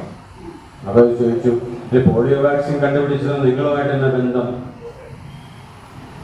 അപ്പൊ ആ സ്ത്രീ പറയുകയാണ്, പോളിയോ വാക്സിൻ കണ്ടുപിടിച്ചില്ലായിരുന്നെങ്കിൽ എത്രയോ കുട്ടികളായിരുന്നു അംഗവൈകല്യം ഉണ്ടാകുന്നത്. അത് കണ്ടുപിടിച്ചില്ലായിരുന്നെങ്കിൽ എത്രയോ കുടുംബങ്ങളാണ് നിരാശയിലേക്ക് പോകുന്നത്. അത് കണ്ടുപിടിച്ചില്ലായിരുന്നെങ്കിൽ എത്രയോ മനുഷ്യർ ദുരിതം അനുഭവിച്ചേനെ. അതുകൊണ്ട് ഇന്ന് ഞാൻ സന്തോഷിക്കുന്നു. ഡിസ്കണ്ടൻമെന്റ് അല്ല, കണ്ടൻമെന്റ്, സംതൃപ്തി. ചിലർക്ക് സ്ത്രീകൾക്ക് പുരുഷന്മാർക്ക് സംതൃപ്തി ഇല്ല, വേറെന്തോ വലുത് ഇങ്ങനെയാണ്. ചെറിയ ചെറിയ ചെറിയ സംതൃപ്തികൾ ഉണ്ടാക്കിയെടുക്കുക. അതൊരു പ്രതിസന്ധിയായി സംതൃപ്തി ഇല്ലായ്മ എന്ന് പറയും. ചിലരെ സംബന്ധിച്ച് പ്രതിസന്ധി മദ്യപാനമായിരിക്കാം, മദ്യപാന രോഗാവസ്ഥയായിരിക്കാം. ചിലരെ സംബന്ധിച്ച് പ്രതിസന്ധി എന്ന് പറഞ്ഞാൽ മക്കളുടെ എന്തെങ്കിലും പരിമിതികളായിരിക്കാം. കേൾക്കാത്ത മകൻ, പഠിക്കാത്ത മകൻ, നമ്മൾ ഉദ്ദേശിച്ചതുപോലൊന്നും അവരൊന്നും പോയിട്ടില്ല. അവിടെയാണ് ഞാൻ മുമ്പ് വിളിച്ചത്, എല്ലാം എളുപ്പമായിരുന്നെങ്കിൽ ഞാൻ എങ്ങനെ വളരുമായിരുന്നു. എല്ലാം എളുപ്പമായിരുന്നെങ്കിൽ ഞാൻ ഒരിക്കലും വളരില്ലായിരുന്നു. എളുപ്പമായിരുന്നത് കൊണ്ട് അല്ല വളരുന്നത്. ചിലപ്പോൾ കിടപ്പ് രോഗിയായ ഒരു അമ്മയോ അച്ഛനോ ഉണ്ടാവും. നമുക്ക് ഏറ്റവും മുറിവുകൾ മനസ്സിൽ ഇപ്പോഴും കൊണ്ടു നടക്കുന്ന ഒരു പ്രതിസന്ധി, അതൊക്കെ എഴുതി മാറ്റേണ്ട സമയമായി. വല്ലവരിൽ നിന്നും വാക്കാലും പ്രവൃത്തിയാലും ഒക്കെ പറഞ്ഞ ഒത്തിരിയേറെ മുറിവുകൾ നമ്മുടെ മനസ്സിൽ ഇപ്പോഴും ഇട്ടുകൊണ്ടിരിക്കും. ആ മുറിവുകൾ നമ്മളെപ്പോഴും ആളെ കാണുമ്പോഴും നമുക്കിങ്ങനെ വളരെ വല്ലാത്തൊരവസ്ഥയായിട്ട് തോന്നും. അതൊന്നും മാറ്റാൻ പറ്റുന്നില്ല. അത് ഇടയ്ക്കിടയ്ക്ക് ഇങ്ങനെ പറഞ്ഞുകൊണ്ടിരിക്കും.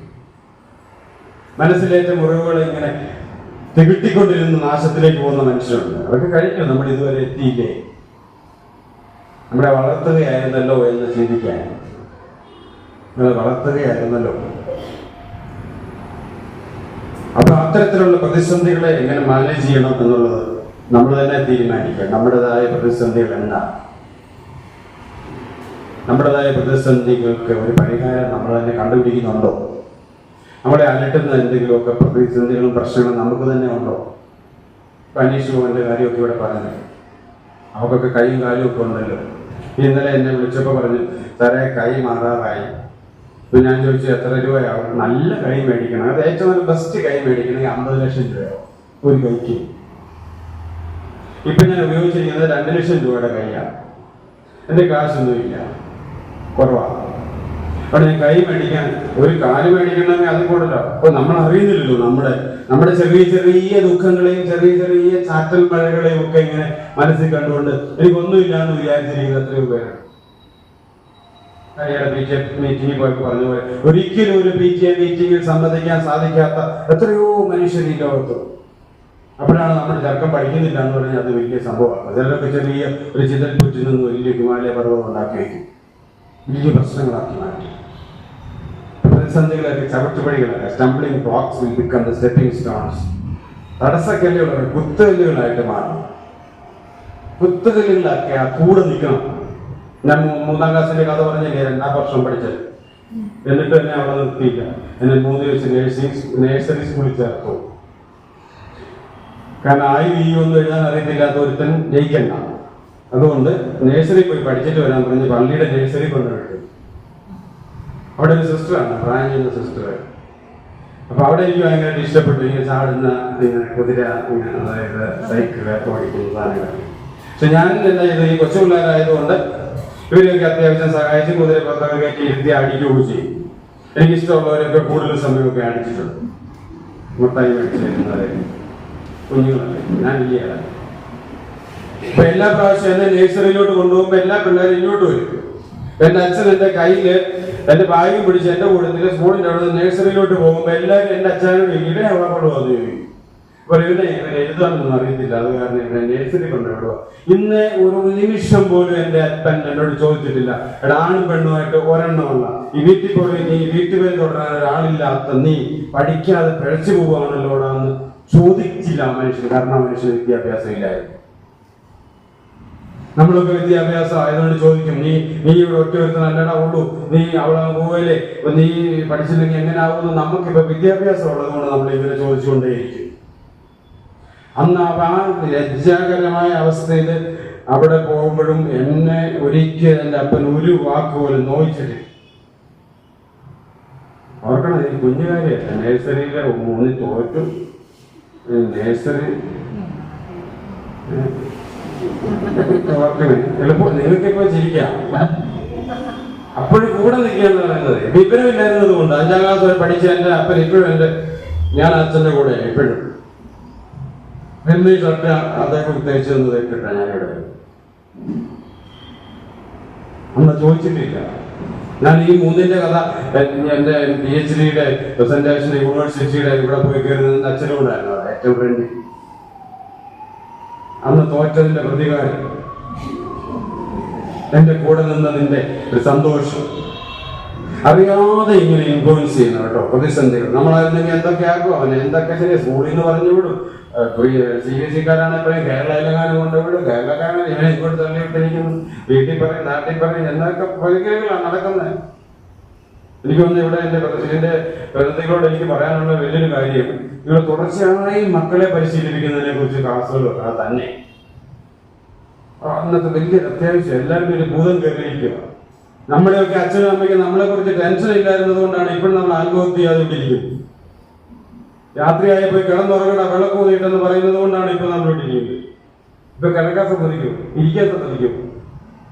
നമ്മൾ വേറൊരു ലോകത്താണ് നമ്മൾ നിൽക്കുന്നത് തിരിച്ചറിയുക. ഇനി കുറച്ചു നേരം കൂടെ നിന്നാൽ നിങ്ങൾ എന്നെ ഓടിക്കും. കാരണം ടീ ഉണ്ടോ? ടീ ബ്രേക്ക് ലോലൊരു ബ്രേക്ക്. കുടുംബത്തിലേക്ക് വരുമ്പോ പ്രത്യേകിച്ച് ഒരു മനഃശാസ്ത്രപരമായ ഒരു സമീപനത്തിന് ഒരു പ്രാധാന്യമുണ്ട്, പ്രത്യേകിച്ച് പങ്കാളികൾ തമ്മിലുള്ള ഇടപെടലുകളിൽ. അപ്പൊ നിങ്ങൾക്ക് മനസ്സിലാവും, നിങ്ങളുടെ പിള്ളേരോട് പറഞ്ഞു കൊടുക്കണം. പരസ്പരം ഒരു പുരുഷന്റെയും സ്ത്രീയുടെയും മനഃശാസ്ത്രപരമായ വ്യത്യാസങ്ങൾ, സവിശേഷതകൾ. മനസ്സ് എന്ന് പറഞ്ഞാൽ എന്താ? മനസ്സെന്ന് പറഞ്ഞാൽ വേണം മൈൻഡ്.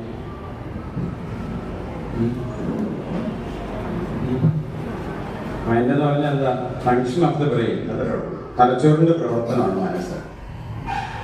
അപ്പൊ അതിനെക്കുറിച്ച് ശാസ്ത്രീയമായി തലച്ചോറിനെ കുറിച്ച് പഠനങ്ങളൊക്കെ നടത്തി കഴിഞ്ഞപ്പോഴാണ് പണ്ട് പല പേരുകൾ പറയുന്നത്. മനസ്സ്, ആത്മാവ്, ശരീരം എന്നൊക്കെ നമ്മൾ പറഞ്ഞിട്ടുണ്ട് പണ്ടൊക്കെ. സയൻസ് ഒത്തിരി മുന്നോട്ട് പോയി. അതുകൊണ്ടാണ് തലയ്ക്ക് അടി കിട്ടിയാൽ നമ്മുടെ ഓർമ്മശക്തി പോയി. തലച്ചോറിന്റെ പ്രവർത്തനമാണ് ചിന്തിക്കുന്നത്, മറക്കുന്നത്, ഓർമ്മിക്കുന്നത്, ബുദ്ധി അല്ലെങ്കിൽ ഇന്റലിജൻസ്, ഇതെല്ലാം പെർസെപ്ഷൻ, നമ്മളെങ്ങനെ കാണുന്നത്, ഇതെല്ലാം തലച്ചോറിന്റെ പ്രവർത്തനമാണ്. അപ്പൊ തലച്ചോറിന്റെ പ്രവർത്തനം രണ്ടുപേർക്കും ഒരുപോലെ തന്നെയാണ്. പക്ഷെ പെരുമാറ്റത്തിൽ ചില വ്യതിയാനങ്ങളുണ്ടെന്ന് തിരിച്ചറിയാം. അതാണ് പ്രധാനമായിട്ടൊന്ന് പറയാമെന്ന് വിചാരിച്ചു. പ്രധാന വ്യത്യാസങ്ങൾ എന്താണ്? ഇത് നിങ്ങൾക്കിത് പറയുന്നില്ലെങ്കിലും നിങ്ങൾക്ക് മക്കളുണ്ട്, അവരെ പറഞ്ഞ് മനസ്സിലാക്കിക്കാൻ. ആ മക്കളുള്ളവരുടെ തീർച്ചയായിട്ടും ഇത് പോയിച്ചെന്ന് പറയണം. അതിന്റെ കാര്യമാണ്, അല്ലെങ്കിൽ കെട്ടാൻ പോകുന്ന പെണ്ണാണ്, ഇതേപോലുള്ള ആള്, ഇന്ന വ്യത്യാസങ്ങളുണ്ട് പറഞ്ഞ് മനസ്സിലാക്കിക്കണം. പ്രത്യേകിച്ച് ആണുങ്ങൾക്ക് വിദ്യാഭ്യാസം കൊടുക്കണം എന്ന് പറയുന്നത് ക്ഷമിക്കണം. കഴിഞ്ഞ 10-15-20 വർഷത്തൊരു വ്യത്യാസം. പെണ്ണുങ്ങളല്ല അതീവ സമർത്ഥരായി, നമ്മളെല്ലാം പുറകോട്ട് പോകും. ഒരു ഹയർ സെക്കൻഡറി നിങ്ങളൊന്ന് ചെന്ന് ക്ലാസ്സിൽ ചെന്ന് ചില ആമ്പിള്ളേരെയൊക്കെ കണ്ടു കഴിഞ്ഞാൽ ഈ പണ്ട് പുറകിൽ നിന്ന് മനുഷ്യനുണ്ടായെന്നുള്ളത് സത്യമൊന്നും ചെയ്യില്ല. ആ രീതിയിലുള്ള രീതികളാണ്. കണ്ടാൽ തന്നെ ഒരു ചതവില്ല, ഒരു ചോദ്യം ചോദിക്കാൻ പറ്റുന്നില്ല, കോൺഫിഡൻസ് ഇല്ല. അതേസമയം ഞാൻ എൻ്റെ പ്രായക്കാര് ഇവിടെ 50 വയസ്സ് കഴിഞ്ഞവരൊക്കെ ചിന്തിച്ചു, നമ്മൾ സ്കൂളിൽ പഠിക്കുമ്പോൾ നമ്മളായിരുന്നു അവിടുത്തെ രാജാക്കന്മാർ. പെണ്ണുങ്ങളൊക്കെ ഇങ്ങനെ പുസ്തകം പിടിച്ചിങ്ങനെ പോകുന്നു, ഉണ്ടത്തില്ലായിരുന്നു, എഴുന്നേറ്റത്തില്ലായിരുന്നു. ഇപ്പൊ എന്തുകൊണ്ടാണ് അമ്മയുടെ വിദ്യാഭ്യാസം, കുടുംബശ്രീകള്, സ്വാശ്രയ സംഘങ്ങള്, തൊഴിലുറപ്പ്, അമ്മയുടെ വരുമാനം, അങ്ങനെ അമ്മയും മകളും തമ്മിലുള്ള ഒരു വലിയ ബന്ധത്തിന്റെ ഭാഗമായി മക്കൾ നല്ല വിടുതലായി. ലോകത്തിന്റെ ഏത് ഭാഗത്തും ചെന്ന് നോക്കാൻ പറ്റും. പക്ഷെ ആളുകൾ എപ്പോഴും ഇങ്ങനെ ഒരു ബോഡി ലാംഗ്വേജ് പോലും നേരെ നിന്നൊന്ന് സംസാരിക്കാൻ ഇപ്പൊ ശേഷി കുറവാണ്. ഇത് പേടിയാണ്.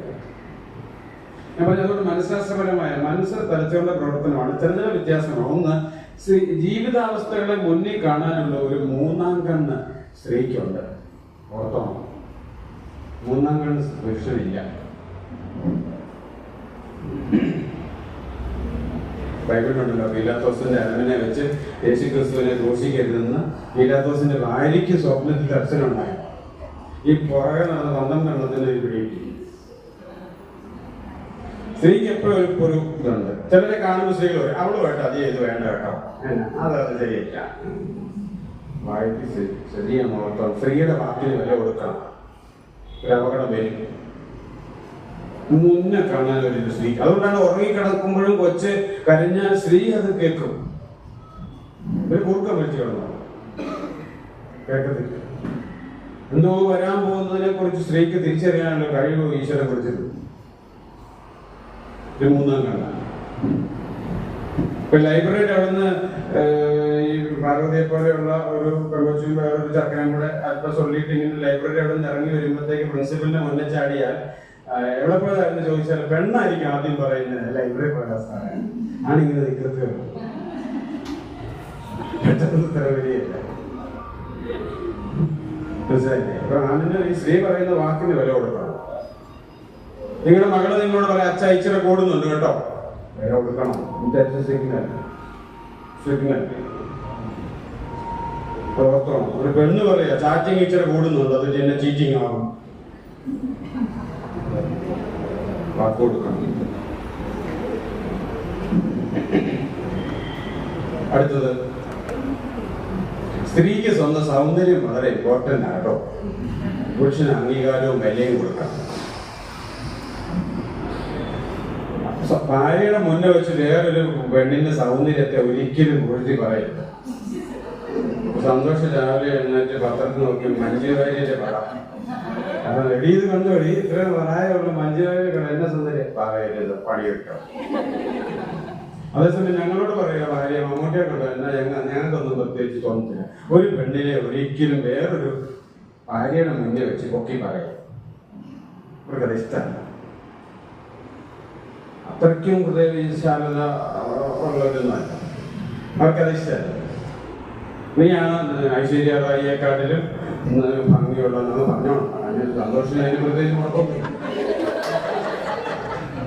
സന്തോഷത്തിന്റെ കാര്യം വരാത്തത് കൊണ്ടാണ് ഞാനിത് വേറെ പറയുന്നത്. അവരുടെ ആ സൗന്ദര്യ ബോധം എത്രയാണെങ്കിലും ഒരു സ്ത്രീയോട് എന്ന് പറയുന്ന നരയ്ക്കാൻ തുടങ്ങിയല്ലോടി അതിലും വലുത് ആരും അറിയാതെ കൈയും പിടിച്ചു.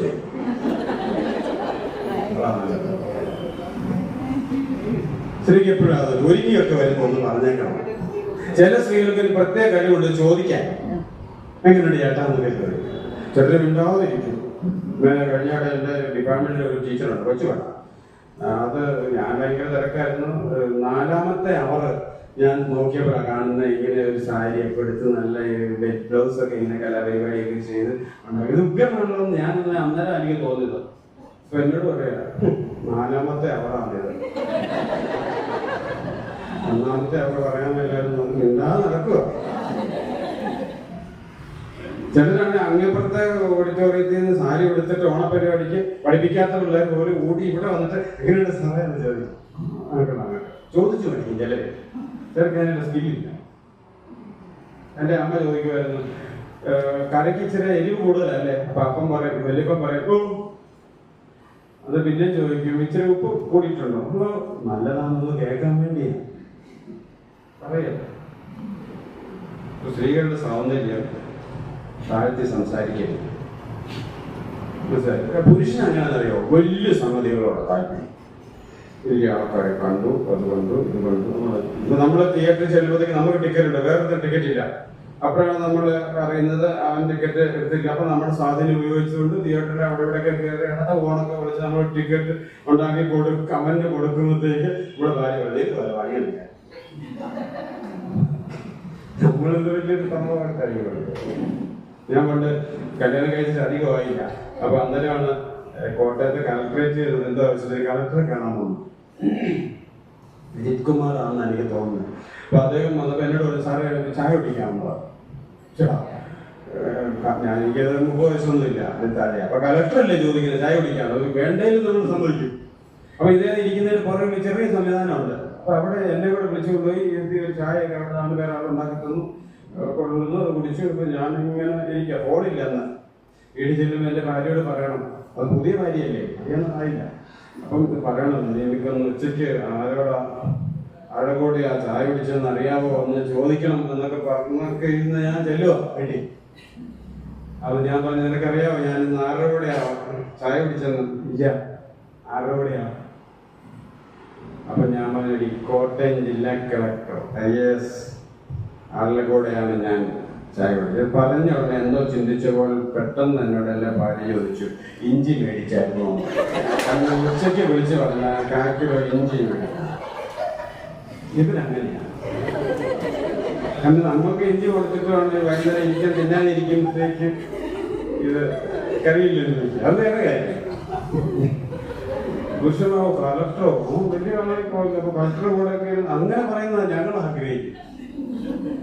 വലിയ വലിയ കാര്യങ്ങൾ ഇത് ഒത്തിരി കേൾക്കാതെ വരുമ്പോഴത്തേക്ക് പിന്നെ ഞങ്ങൾ സ്ഥലം മാറ്റും. ഇങ്ങനെ പറയാൻ വേണ്ടി ചെറിയ ലൈറ്റൊക്കെ ഉള്ള സ്ഥലം, കുഞ്ഞ് ഡിം ലൈറ്റൊക്കെ ഉള്ള സ്ഥലത്തോട്ട് ഞങ്ങൾ മാറ്റും. പള്ളിയല്ല, 2 സ്പിരിച്വാലിറ്റി അവിടെ നമ്മുടെ ഓരോ കാര്യങ്ങളൊക്കെ. ഇത് ഇവരുടെ ആണെങ്കിൽ വെച്ചില്ല 10 സെന്റ് സ്ഥലം മേടിച്ചു.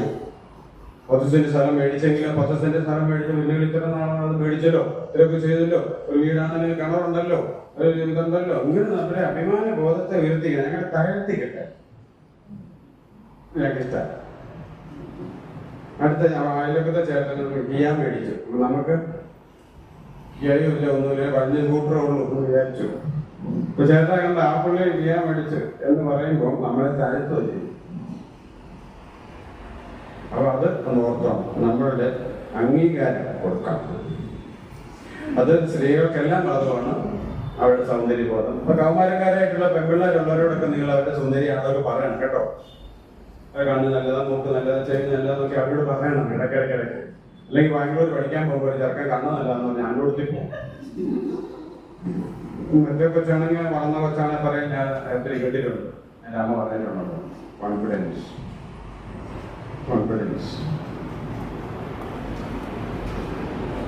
മനസ്സിലായോ? പിള്ളേരത് പറഞ്ഞു പഠിപ്പിക്കണം. ഈയിടെ ഞങ്ങളുടെ കോളേജിലെ ഒരു ഫസ്റ്റ് ഇയേഴ്സിന്റെ എന്തോ ഒരു ഗ്രൂപ്പ് പരിപാടി നടന്നപ്പോൾ ഞാനിങ്ങനെ ഒബ്സർവ് ചെയ്യുക. അപ്പം ഇത് കഴിഞ്ഞപ്പോഴത്തേക്ക് പുതിയതായിട്ട് വന്ന പിള്ളേരെല്ലാം അങ്ങോട്ടും ഇങ്ങോട്ടും ഫോൺ നമ്പർ മേടിക്കുന്നു. അപ്പൊ ഫോൺ നമ്പർ മേടിച്ചപ്പോൾ ചെറുക്കൻ ചെന്നിരിക്കും. ഞാൻ ഇടയ്ക്ക് ക്ലാസ് ശ്രദ്ധിച്ചായിരുന്നു. അവന്റെ ഒരു അന്വേഷണം തോന്നിയിട്ടുണ്ടെന്ന് നമ്മുടെ ജോലി ഇതാണല്ലോ, പെട്ടെന്ന് കണ്ടുപിടിക്കുമല്ലോ തോന്നി. പക്ഷെ അവനെ കറക്റ്റ് പെണ്ണോടി എന്നിട്ട് ഫോൺ നമ്പർ തരാമെന്ന് ചോദിക്കുക. പെട്ടെന്ന് തന്നെ ആ പെണ്ണ് പറഞ്ഞു കൊടുത്തിട്ട് ഫോൺ നമ്പർ പറഞ്ഞു കൊടുത്ത് ആ ഫോണിൽ തന്നെ സേവ് ചെയ്തിട്ട് അവൾ ഒരു സെന്റൻസ് കൂടെ പറഞ്ഞു. അല്ല, ആ സെന്റൻസ് ഇതായിരുന്നു: ഈ പകലെ എന്തെങ്കിലും ഉള്ളു പോകണം, അമ്മയാ വൈകിട്ട് ഉപയോഗിക്കുന്നത് കേട്ടോ. അപ്പൊ ഞാൻ അവളെ അത് കഴിഞ്ഞ് ഒറ്റയ്ക്ക് വിളിച്ചു. അപ്പൊ ഫസ്റ്റ് ഇയർ വന്നോളൂ. അപ്പൊ ഞാൻ ചോദിച്ചു, നീ എൻ്റെ അമ്മയ്ക്ക് പോണില്ലേ? എൻ്റെ അമ്മയ്ക്ക് പോകണ്ട. എന്നാ സാറേ? ഞാൻ നീ എന്തിനാ അവനോട് പറഞ്ഞത് അമ്മയാണ് വൈകുന്നേരങ്ങളിൽ ഈ ഫോൺ ഉപയോഗിക്കുന്നതെന്ന് പറഞ്ഞത്? എൻ്റെ സാറേ, എൻ്റെ അമ്മ തന്നെ ഇത് പറഞ്ഞിരിക്കുന്നു.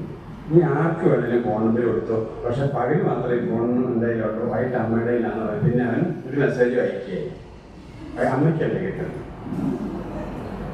മനസ്സിലായോ? അങ്ങനെ പഠിപ്പിക്കണം. അതാണ് ആ ഒരു ഇത് പിള്ളേർക്ക് നമ്മൾ പറഞ്ഞു കൊടുക്കും, കോൺഫിഡൻസ്. അടുത്തത്, പുരുഷൻ വേഗം മറക്കും, സ്ത്രീ മറക്കില്ല, ക്ഷമിക്കും. പുരുഷൻ മറക്കും, ക്ഷമിക്കും. അതൊരു വലിയ കാര്യം കേട്ടോ, നിങ്ങൾക്ക് അറിയാവുന്നതായിരിക്കും. സ്ത്രീകളുടെ മനസ്സിൽ ഒരു പെട്ടിക്കാത്ത ഒത്തിരി സാധനങ്ങൾ ഒന്നിച്ചിട്ട പോലെയാണ് സ്ത്രീയുടെ വഴക്കം. പുരുഷന്റെ ഓരോന്നോരോന്നാണ് എല്ലാം കണക്ട് ചെയ്താ സ്ത്രീ ചിന്തിക്കുന്നത്. ഇപ്പൊ ടി വി കാണാനിരിക്കുമ്പോൾ നല്ലൊരു കാറിന്റെ പരസ്യം കാണുമ്പോൾ എന്ത് നമുക്കൊന്ന് മേടിച്ചാലോ എന്ന് ചോദിച്ചാൽ ഉടനെ പറയും ആദ്യം KSFയുടെ ലോൺ അടച്ചു തീർക്കാൻ പറയും. ഇവർ കണക്റ്റഡാ എല്ലാവരും. വൈകുന്നേരം വീട്ടിൽ ഇരിക്കുമ്പോഴേ ചോദിക്കും, നാളെ എന്നതാ രാവിലെ ഉദ്യോഗം കൊടുത്തൂടെ? ആണല്ലേ, ആണുങ്ങൾക്ക് അതൊക്കെ പിടിക്കില്ല. അത് അന്നത്തെ കാര്യം. സ്ത്രീകളെ കണക്ട് ചെയ്ത് മറക്കത്തില്ല. ഈ മറക്കത്തില്ലാത്തത് കൊണ്ടാണ് ശരിക്കും ഈ ദുരിതങ്ങൾ ഇങ്ങനെ ഓർത്തിരിക്കുന്നത്. അപ്പൊ പുരുഷന്മാർ പ്രത്യേകം ഓർത്തോ, സ്ത്രീകൾ ഇടയ്ക്കിടയ്ക്ക് ഇങ്ങനെ പഴയ ദുരന്ത അനുഭവമൊക്കെ നമ്മളോട് പറഞ്ഞോണ്ട് വരും. നമുക്കൊക്കെ ഇഷ്ടമേ അല്ലാതെ. അപ്പൊ നിങ്ങൾ തള്ളിക്കളയല്ലേ, ചുമ്മാ എല്ലാം കേട്ടോ, അങ്ങനല്ലേ, എന്നൊക്കെ പറഞ്ഞാൽ സ്ത്രീകൾക്ക് സൊല്യൂഷൻ വേണ്ട, ഇത് കേട്ടാൽ മതി. പുരുഷൻ സൊല്യൂഷനാ വേണ്ടത്, കേട്ടാൽ മതി. അപ്പൊ ശരിക്കും സ്ത്രീകൾ ഇത് തീനി എന്ന് പറഞ്ഞോണ്ടാ. ഒരു സങ്കടം ഉണ്ടായ സ്ത്രീ അമ്മയെ വിളിക്കും, അമ്മയുടെ അനിയത്തിയെ വിളിക്കും, ചേട്ടത്തെ അറിയാവുന്ന മൊത്തം വിളിച്ചു. നമ്മൾ ഇതിലേക്ക് വരെ പണിയൊന്നും അവരങ്ങനെയാ ടീവി ചെയ്യും. പുരുഷനാണ് തന്നെ മിണ്ടാൻ നിന്ന് ചേർത്ത് ഒഴിക്കാതെ ചേർത്ത് ഒഴിച്ച് കടലിങ്ങനെ രണ്ട് ബോളൊഴിച്ച് ഇങ്ങനെ ചുരുണ്ട് കൂടി ഗർഭപാത്രത്തിലെ പോലെ കാണാം. എന്നാ ജോലിയുണ്ടെന്ന് പറയും. പിന്നെ അതിനെ എത്തി ചോദിച്ചു. ഇപ്പൊ ആശുപത്രി കിടക്കുമ്പോൾ നിങ്ങൾ വാർഡിലാണ് കിടക്കണമെങ്കിൽ നിങ്ങൾ കിടക്കുവാണെങ്കിൽ അവിടെയുള്ള സ്ത്രീകൾ തമ്മിൽ ആ 8 വയസ്സിൽ എത്ര സ്വർണ്ണം കിട്ടിയത് വരെ അറിയും. 10 വയസ്സ് ഇപ്പൊ സ്ത്രീകള് പെട്ടെന്ന് മറക്കുക, എല്ലാം ഓർത്തില്ല. ഈ മറക്കാത്തത് കൊണ്ടാണ് അമ്മായിമ്മ പോരിന്റെ ആരംഭം. കാരണം മകൻ കല്യാണാലോചന തുടങ്ങുമ്പോൾ മുതലേ ഞാൻ കല്യാണം കഴിച്ച അവസ്ഥയെക്കുറിച്ച് ഇങ്ങനെ ചിന്തിക്കും. എനിക്കങ്ങനെയായിരുന്നു. ഞാനന്ന് ഇവിടെ ശ്രീമാട്ടി പോകാന്ന് പറഞ്ഞിട്ട് ഒരു വടംവലി സ്ഥലത്ത് എന്നെ കൊണ്ടുപോയത്. ഭർത്താവാണെങ്കിൽ കല്യാണം കഴിച്ചത് പോലും മറന്നു. സ്ത്രീകളോട് ചോദിച്ചാൽ എവിടുന്ന സാരി എടുത്തത് സ്വർണ്ണം എടുത്ത് കറക്റ്റ് പറയും. നമ്മളോട് ഷർട്ട് എടുത്ത് എവിടെന്ന് ഓർത്തിരിക്കുന്നു. അദ്ദേഹത്തിന്റെ ദുരന്തങ്ങൾ ഞങ്ങൾ ഓർത്തിരിക്കുന്നു. മറക്കത്തില്ല. അതൊരു കഥയുണ്ട്, അത് വളരെ ഫേമസ് കഥ. എൻ്റെ അല്ല, ഒറിജിനലി വേറെ ഒരു ബാലൻസാറ് സ്കൂളിൽ പഠിക്കുന്ന സാറാണ്. ഇപ്പൊ സ്കൂളിൽ പഠിപ്പിക്കുന്ന സാറ് ഇങ്ങനെ സ്കൂളിൽ പഠിപ്പിച്ചിരുന്നു സന്തോഷത്തിൽ ഓടി വന്ന് ഭാര്യയോട് പറഞ്ഞു, ഇന്ന് തന്നെ വലിയ സന്തോഷമാണല്ലോ, സ്കൂട്ടറല്ല വരുന്നത്. സ്കൂട്ടർ വന്നിട്ട് പറഞ്ഞു, ഇന്ന് എഴുതി നല്ലൊരു പെങ്കൊച്ച് ഡിപ്പാർട്ട്മെന്റിൽ പുതുതായിട്ട് വന്നു, അയ്യോ പുതിയ അപ്പോയിന്റ്മെന്റ്, അവളെ കാണണം, ഇന്ന സുന്ദരിയാണെന്നറിയോ, മുടിയൊക്കെ ഇവിടെ ഇതുവരെ. അത് കേട്ടപ്പോൾ ഭാര്യയ്ക്ക് ഇഷ്ടപ്പെട്ടില്ല. ഭാര്യയുടെ മുടി സ്വർഗ്ഗക്കല പോന്നിരിക്കുന്നവരെ അത്ര ശ്രമിച്ചില്ല. നല്ല കളർ, നല്ല ആപ്പിളിനെ പോലെ കണ്ണ്, ഇങ്ങനത്തെ മാരിമാരുടെ കണ്ണെന്നൊക്കെ പറഞ്ഞ് ഇങ്ങനെ വിശദീകരിച്ചു. അപ്പോഴത്തേക്ക് ഇതെല്ലാം കേൾക്കുമ്പോൾ കുളിക്ക് വലിച്ചാന്ന് പറഞ്ഞു. എന്നിട്ട് പുള്ളി ഒരു കുഴപ്പമുണ്ട്, ഇങ്ങനെ എന്നാ താടിയോമാണ് ഇവിടെ, അത് മാത്രമേ ഉള്ളൂ ഈ ടീച്ചറുടെ കുഴപ്പം, സരസ്വതി ടീച്ചറാണ്, ബാക്കി എല്ലാം ഭയങ്കര ഇതാണ് പറഞ്ഞത്. നീ കുളിക്ക് വലിച്ചത്. 15 വർഷത്തിന് ശേഷം സ്കൂട്ടർ ഓടിച്ച് വരിക. വീട്ടിന്റെ ഗേറ്റ് പണിയാൻ വേണ്ടി കുറെ കട്ട ഇറക്കിയിട്ടിരുന്നു. ആ കട്ട തട്ടി മറിഞ്ഞു വീഴും. ഇരുട്ടായിരുന്നു. ഓടി ഒന്ന് പിടിച്ചേൽപ്പിച്ചു. മുഴുവൻ ഉണക്ക എന്നാ ഈ ചുടുകട്ട നേരത്തെ പറയാൻ പറ്റില്ലായിരുന്നു. അപ്പൊ പറഞ്ഞു, സരസ്വതി ടീച്ചറിന്റെ താടിരാമം കാണാൻ കണ്ണുണ്ടായിരുന്നു, ചുടുകട്ട കാണാൻ കാണില്ല. അത് 15 വർഷം മുമ്പ് ഇപ്പോൾ ഓർത്തിരുന്നു.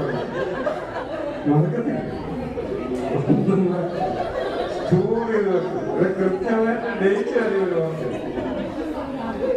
വേദനിപ്പിക്കുന്ന അനുഭവങ്ങളൊക്കെ ആണെങ്കിൽ അത് തന്നെ. 3 ദിവസം കഴിഞ്ഞ് മരിച്ചു കഴിഞ്ഞ് 10 മിനിറ്റ് കഴിഞ്ഞ് മറക്കപ്പെടും. 3 ദിവസം വരെ ഇരിക്കും. മനസ്സിൽ എന്തെങ്കിലും പറഞ്ഞ നിന്നെ മൊബൈൽ എങ്ങനെ ഇരിക്കുന്നത് ചോദിക്കാറോ. മിനിങ്ങാന്ന് പറഞ്ഞ ഒരു കാര്യമാണ് ഇപ്പോഴും വെച്ചോണ്ടിരിക്കുക. ഇനിയും 3 days എടുക്കും. നമ്മളെങ്ങനെ പുരുഷൻ പെട്ടെന്ന് മാറും. ഓർത്തിരിക്കും. കേന്ദ്രമന്ത്രിയായിരുന്ന ഒരാൾ തന്റെ ഭാര്യയും കൊണ്ട് ഇങ്ങനെ വലിയ മലമണ്ട പോയി, ലോകത്തിന്റെ വലിയ സൗന്ദര്യമുള്ള സ്ഥലത്ത് പോയിട്ട് ഇങ്ങനെ ഭാര്യയെ ചേർത്ത് പിടിച്ചു. 60 വയസ്സുണ്ട്. ഭാര്യയെ ചേർത്ത് പിടിച്ചിട്ട് ഹൗ ഡു യു ഫീൽ, ഇപ്പൊ നിനക്ക് എന്ത് തോന്നുന്നു? സന്തോഷമാണോ? സന്തോഷമൊക്കെ. പക്ഷെ ഇപ്പൊ എന്റെ മനസ്സിലേക്ക് വന്നത് നമ്മുടെ ആദ്യത്തെ കൊച്ചുണ്ടായപ്പോൾ നിങ്ങൾ ഇലക്ഷൻ ഡ്യൂട്ടി അന്നോ 7 ദിവസം കഴിഞ്ഞില്ലേ കാണാൻ വന്നത്.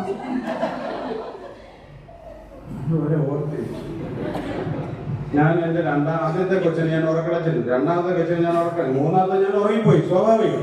ഇപ്പോഴും അവൻ 15 വയസ്സാകുന്നു. ഇപ്പോഴും പറയും, എന്റെ അപ്പൻ എന്നെ കൊണ്ട് വന്നപ്പോ എനിക്ക് വിളിയിട്ടില്ല. എന്നാ രാത്രി 10 പാതിരാത്രിക്ക് വിളിച്ചിട്ട് കൊച്ചിനെ കൊണ്ട് വന്നത് ആരെ എന്നാന്ന് ഞാൻ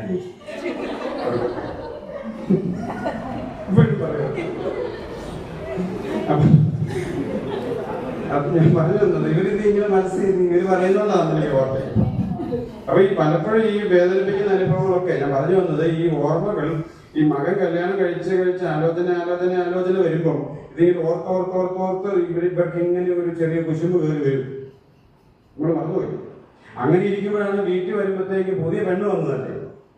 ഇതുവരെ ഉണ്ടായ ഈ ദേശീയ ഭക്ഷണമായ അടയാണ് വീട്ടിൽ എന്നും അടയാണ്. അപ്പൊ അത് തിന്നു മടുത്തിരിക്കുന്ന അമ്മായിച്ചന് നല്ല അടിപൊളി സാധനമൊക്കെ ഉണ്ടാക്കി കൊടുക്കും. അപ്പൊ അമ്മായിച്ചന് ചെറിയൊരു സന്തോഷം വരെ ഈ പെണ്ണ് വരുമ്പോഴത്തേക്ക്.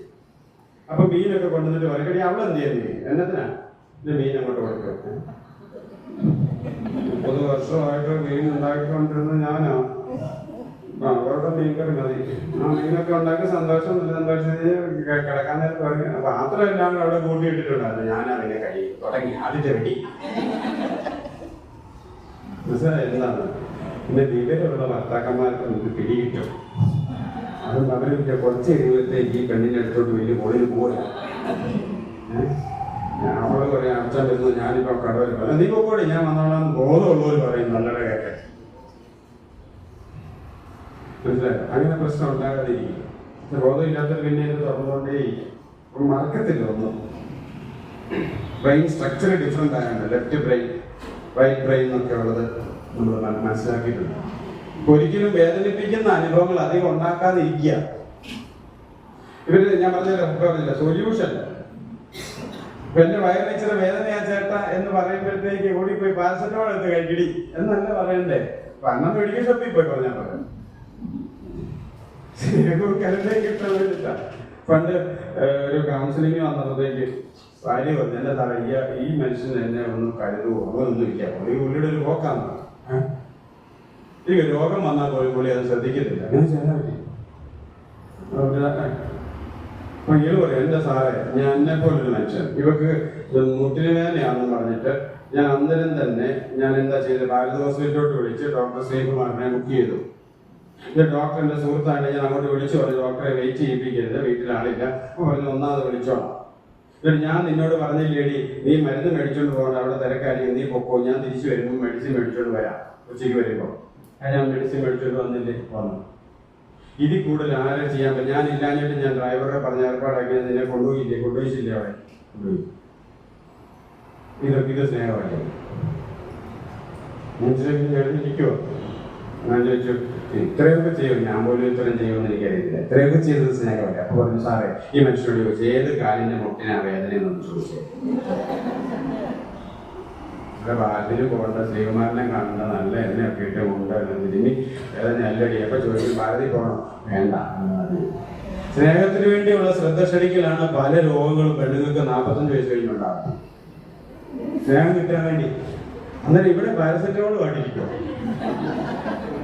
അതൊന്നും കൊടുക്കണ്ട കേട്ടോ. ഒരു പനി പോലെ എന്ന് പറയുമ്പോൾ തൊട്ട് നോക്കണം. തൊട്ട് നോക്കിയാൽ പനിയല്ലേ? തൊട്ട് നോക്കണം.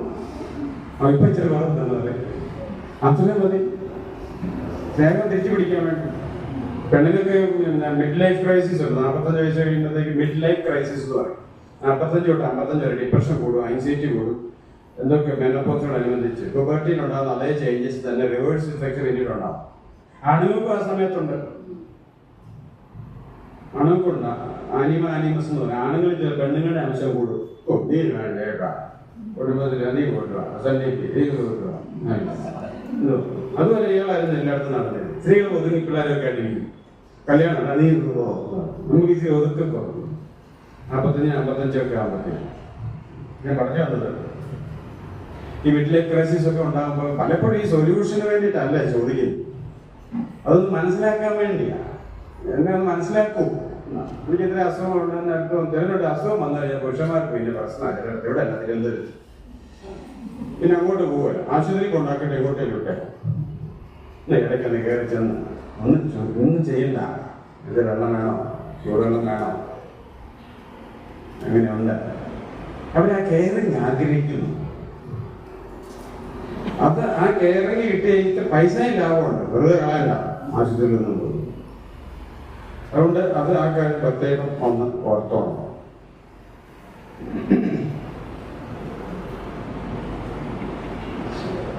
അതുപോലെ തന്നെ ഈ 5 സെൻസസിന്റെ കാര്യം പറയുമ്പോഴത്തേക്ക് സ്ത്രീകളെ സംബന്ധിച്ച് പുരുഷൻ കൂടുതൽ വിഷ്വലാണ്, കാഴ്ചയിലൂടെ. സ്ത്രീ വിഷ്വലല്ല, കുറച്ചുകൂടെ കിനസ്തെറ്റിക് എന്ന് പറയാം, ഫീലിങ്സ് ലെവലില്ല. കോട്ടയത്ത് ഫുഡ് ഫെസ്റ്റ് നടക്കാം. കല്യാണം കേട്ട് പറയാനായതുകൊണ്ട് എൻ്റെ കാശൊന്നും നോക്കിയിരുന്നില്ല. അപ്പൊ ഞാൻ കോട്ടയത്ത് വന്നു, നമുക്ക് ഫുഡ് ഫെസ്റ്റിന് പോയാലോ. അപ്പം എന്നോട് ഭാര്യ പറഞ്ഞ പൈസ വല്ലതും ഉണ്ടോ? കാശൊന്നും ഇല്ല. എന്തിനാ ഫുഡ് ഫെസ്റ്റിന് വന്നത്? അല്ല, ചുമ്മാ കയറി ഇറങ്ങാനോ. ഞാൻ വിചാരിച്ചല്ലേ അവിടുത്തെ ഓളം വേളമൊക്കെ ഒന്ന് കണ്ടതിലൊക്കെ നടന്ന് പോകാം. അതെന്റെ കാഴ്ചയുടെ പ്രശ്നം. പുള്ളിക്കാരി എന്നാ വിചാരിച്ച ഫുഡ് ഫെസ്റ്റിന് തിന്നാനല്ലേ പോകാം, കാണാനാണ്. എല്ലാവരും ഇത് തിന്നുന്ന കണ്ടിട്ട് പോരാ. മുട്ടടക്കായിരുന്നു കയറി ഇറങ്ങി പോവുകയും ചെയ്തു. ഇപ്പോഴും പറയും ഫുഡ് ഫെസ്റ്റിന് കാണാൻ പോയ ആള്. എല്ലാത്തിനും പോകരുത്. സ്ത്രീകൾ പലപ്പോഴും കിനസ്തെറ്റിക് ഫീലിംഗ് കൂടുതൽ, ഫീലിങ്സ് എന്ന് പറയാൻ രുചി, മണം, അതൊക്കെ കൂടുതൽ അവർക്ക് അറിയാം. ടേസ്റ്റ് അതൊരു വ്യത്യാസമാണ് പുരുഷനുമായിട്ട്. അതുപോലെ സെക്ഷുവാലിറ്റിയിലും കാതലായ വ്യത്യാസമുണ്ട്.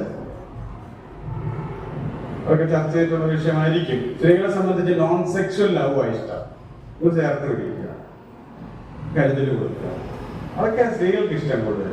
Non sexual. പുരുഷന് അത് അത്രയും താല്പര്യമൊന്നുമില്ല. സ്ത്രീകളെ സംബന്ധിച്ച് സെക്ഷുവാലിറ്റി എന്ന് പറയുന്നത് കരിക്കട്ടയ്ക്ക് തീ പിടിക്കുന്നതാണ്, പുരുഷന് കച്ചിപ്പില്ലിന് പിടിക്കുന്നതാണ്. അത് മനസ്സിലാക്കണം. സ്ത്രീയുടെ അങ്ങനെ അല്ല എന്നത്. നിങ്ങളുടെ യൂത്തിനൊക്കെ ഇത് ക്ലാസ്സുകൾ എടുക്കണം, ഇങ്ങനെ പറഞ്ഞു കൊടുക്കും. കല്യാണം കഴിക്കാൻ പോകുന്നവർക്കൊക്കെ വ്യക്തമായി പറഞ്ഞു കൊടുക്കും. എന്തൊക്കെയോ തലയിൽ വെച്ചോണ്ട് പോകും. പുരുഷന് വർക്കോളിയ പോലെയാണ് ലൈംഗികത. സ്ത്രീക്കതല്ല, സ്നേഹത്തിന് വേണ്ടിയാണ്. സ്നേഹത്തിന് വേണ്ടി സ്ത്രീ സെക്സ് വരെ കൊടുത്തെന്ന് വരും, പക്ഷെ പുരുഷൻ സെക്സിന് വേണ്ടി സ്നേഹം വരെ കൊടുത്തെന്ന് വരും. ആ വ്യത്യാസം അത് ഓർത്തിരിക്കണം. അതൊക്കെ പഠിക്കേണ്ട ഒരു കാര്യങ്ങളാണ്.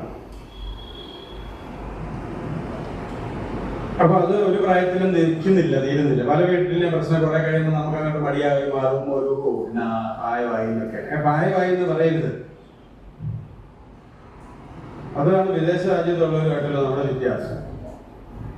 ദേശരാജിൽ ഒരു സ്ത്രീ പിന്നെ ആലപ്പുഴ വന്നു. എൻ്റെ ഒരു കൂട്ടുകാരൻ്റെ മുമ്പ് പറഞ്ഞ ആളുടെ റിസോർട്ടിൽ താമസിക്കുക. എന്നിട്ട് അവരിങ്ങനെ കുറിച്ചെടുത്തോണ്ട് വരിക. മരിക്കുന്നതിന് മുമ്പേ തീർക്കാനുള്ള 100 ആഗ്രഹങ്ങൾ എഴുതി വെച്ചിരിക്കും. അതില് 90 തീർന്നു. അതിൽ ഒരു ആഗ്രഹം സാധിക്കണം. അപ്പൊ ആ ആഗ്രഹം സാധിക്കാനായിട്ട് ഇയാളോട് ചോദിക്കുക, എന്റെ ഫ്രണ്ടിനോട് ചോദിക്കുക, ഇത് എങ്ങനെ നടക്കും? അല്ല, ആനപ്പുറത്ത് കയറണം. 90 കഴിഞ്ഞു, വയസ്സ് 85. നമ്മളാണ് 85 വയസ്സ് ആനപ്പുറത്ത് കയറി താഴെ വേണമെങ്കിൽ കൈ പിടിക്കാൻ ഞാൻ തന്നെ വേണം കൊണ്ടുപോകാൻ എന്ന് പറയും. അപ്പൊ നമുക്കൊരു പ്രായമായി എപ്പോഴെങ്കിലും പറഞ്ഞ് എല്ലാത്തിൽ നിന്നും മാറരുത്. ഈവൻ സെക്സ്വാലിറ്റിയിൽ നിന്ന് പോലും മാറരുത്. പിന്നെ സ്ത്രീകൾ സംസാരിക്കുന്നത് പുരുഷനേക്കാൾ 20% കൂടുതൽ സംസാരിക്കും. പുരുഷന്മാര് അത്രയും സംസാരിക്കുകയായി. മുമ്പ് അതേക്കുറിച്ച് പറഞ്ഞു. ടോക്കിലൂടെ സൊല്യൂഷൻ കണ്ടെത്തും. അത് നമ്മളതിൽ കേട്ടാൽ മതി. എല്ലാ ദിവസത്തെയും കഥ പറഞ്ഞ് കേട്ടാൽ മതി. കേൾക്കുമ്പോൾ ഒരു കാര്യം ശ്രദ്ധിക്കുക, ജഡ്ജ്മെന്റ് ചെയ്യരുത്, വിധിക്കരുത്, എതിർക്കരുത്. ഇങ്ങനെ കേട്ടാൽ ചാപ്പ് തുറന്നിരുന്ന പോലെ ഇവര് പറഞ്ഞോളൂ. കുറച്ചറിയും നിങ്ങൾ കേൾക്കും, അങ്ങനെ അല്ലേ ആ മൂന്നൊക്കെ പറഞ്ഞാൽ ഇരുന്നാൽ പ്രശ്നമാകാൻ പോലെ. അമ്മ അത് പറഞ്ഞെന്ന് പറയുന്നത് അമ്മയെന്ന് പറഞ്ഞ് താഴ്ചെന്ന് അത് ചോദിക്കാൻ പോലെ അമ്മ എങ്ങനെ പറഞ്ഞായിരുന്നു ചോദിക്കില്ല, വലിയ പ്രശ്നമാണ്. അതുപോലെ തന്നെ ഈ ബന്ധത്തിൽ ഞാൻ മുമ്പ് പറഞ്ഞ ബന്ധത്തില് ഈ അമ്മായിമ്മ മരുമോൾ ബന്ധം ചിലരുണ്ട്. കല്യാണം കഴിച്ചാലും ചെറുക്കനെ ആ പെണ്ണിനോട് സ്നേഹിക്കാൻ സമ്മതിക്കത്തി. അതിനെ തന്നെ അടയ്ക്കും. ഈ കഴിഞ്ഞ ദിവസമൊക്കെ ഇതായിരുന്നു എൻ്റെ ജോലി.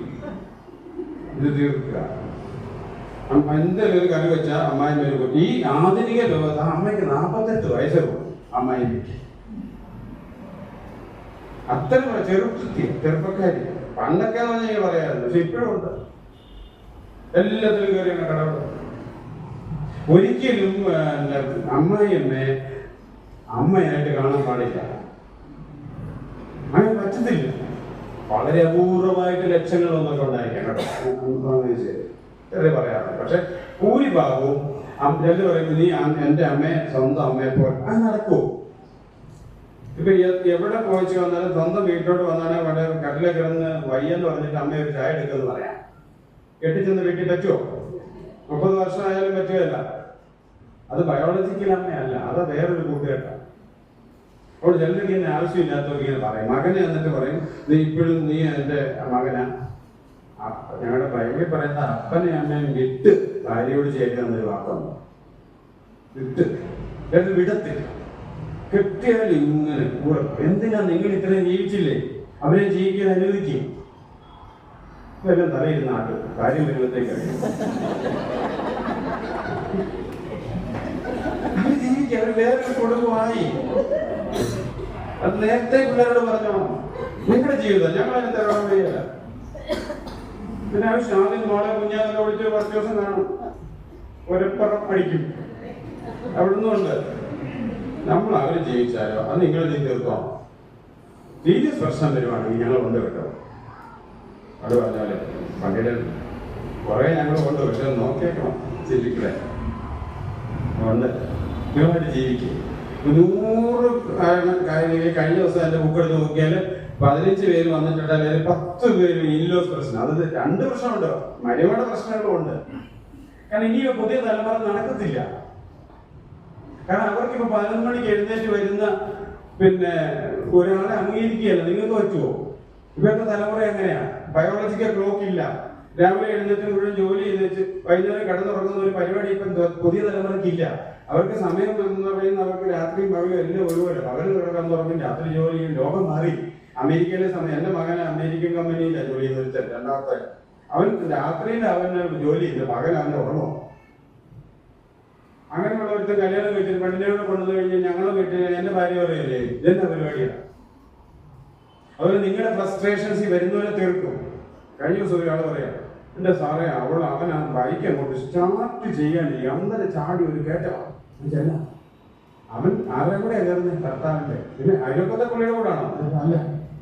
എന്നെ കുഴപ്പം? ഞാൻ ചോദിച്ചു, അമ്മ നിങ്ങൾക്ക് ഒരു ടൂറൊന്നും പോകാൻ പറ്റിയിട്ടില്ലല്ലേ? നമ്മളൊന്നും കൊണ്ടുപോകത്തില്ല, അറിയാൻ കൊണ്ടുപോകത്തില്ല. മനസ്സിലായി? നമ്മുടെ ഫ്രസ്ട്രേഷൻ കൊണ്ട് അവിടെ തീർക്കരുത്. അത് വ്യത്യാസമുണ്ട്. ന്യൂജൻ, നമ്മളൊക്കെ പഴഞ്ചന, ഇവര് ന്യൂജന്. പഴഞ്ചനും പഴഞ്ഞ മണ്ടമുള്ളതാണ്.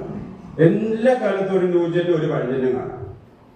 ഒരു 40 വർഷം കഴിഞ്ഞാൽ ഇവിടെ ഈ ചെറുപ്പക്കാരെല്ലാം പഴഞ്ഞനാണ്, മറ്റൊരു ന്യൂജനാണ്. എത്ര ഫാസ്റ്റായിട്ടാണ് ചേഞ്ചസ് വരുന്നത്.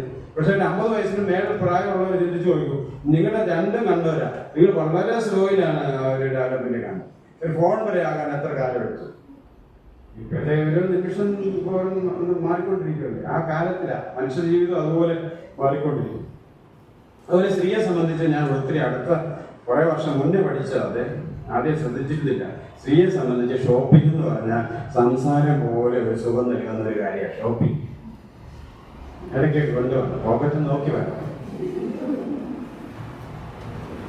അല്ലാതെ ഒരു ലിസ്റ്റ് എഴുതി തന്നു ഞാൻ മേടിച്ചേക്കാം എന്ന് പറയുന്നത് ഒരു സ്ത്രീക്ക് പറ്റത്തില്ല. സ്ത്രീക്ക് ആ കടയിൽ ചെന്ന് അല്ല സൂപ്പർ മാർക്കറ്റിൽ ചെന്ന് ഇതെല്ലാം കാട്ടിലൊരു കുഴപ്പമുണ്ട്, ലിസ്റ്റ് എഴുതി തന്നതിൻ്റെ ഇരട്ടി മേടിക്കും. അങ്ങനെ ഒരു കുഴപ്പമുണ്ട്. പക്ഷെ അത് കഴിഞ്ഞ് ചായ ഒന്ന് കുടിച്ചെന്ന് പോയാൽ അത് ഭയങ്കര ഹാപ്പി ആയിരിക്കും. ശരിയല്ലേ? ആ ഇപ്പൊ ഇവരുടെയും പൈസ ഉണ്ടല്ലോ, പിന്നെ നമുക്കറിയാൻ മേടിക്കാനില്ല. 2 ഫോണിലും ഗൂഗിൾ പേ ഉണ്ട്. പണ്ടത്തെ പോലെ വർഷം കൊണ്ടുവരുന്നതുകൊണ്ട് നല്ലത്. അത്യാവശ്യം പൈസയൊക്കെ കഴിഞ്ഞിട്ട് അപ്പൊ നമുക്കൊരു സന്തോഷം. ഞാൻ പിന്നെ റൈലിംഗ് സീറ്റേ ഇരിക്കത്തേ ഉള്ളൂ. അപ്പൊ പിന്നെ കയറി ഇറങ്ങി വാങ്ങി വന്ന് ഇടയ്ക്കൊന്നും ചെയ്യും. ഈ പൈസ കൊടുക്കാനാണ് ഞാൻ പോയി. അങ്ങനെ ടെക്നിക്കുകളുണ്ട്. എല്ലാം ഒന്ന് കണ്ട് വർത്താനൊക്കെ പറഞ്ഞ് ചായ കുടിച്ച് അങ്ങനെ വരുമ്പോൾ അതിന് ഷോപ്പിങ് ഒന്ന് ചുറ്റിക്കറങ്ങി നടന്നാൽ മതി. പുരുഷന് വലിയ ഭയമാണ്. ഇവിടെ മേടിക്കണമെന്ന് പറയാം, തീർന്നോ? അപ്പോഴേക്കും കഴിഞ്ഞ ദിവസം എല്ലാം കൂടെ മേടിച്ചു ഭയമാണ് കേൾക്കുമ്പോ ആണെന്ന്. ഒരു സ്ത്രീയെ സംബന്ധിച്ച് ചുറ്റിക്കറങ്ങി ഒറ്റയ്ക്ക് നടക്കുക. പിന്നെ ഏതായാലും വണ്ടി പോകുന്നതല്ലേ, അമ്മനെ എപ്പോഴും കൂടെ കേൾക്കുമെന്ന് പറഞ്ഞാലും വിദ്വാന്മാരുണ്ട്. ഇവിടെ അല്ല,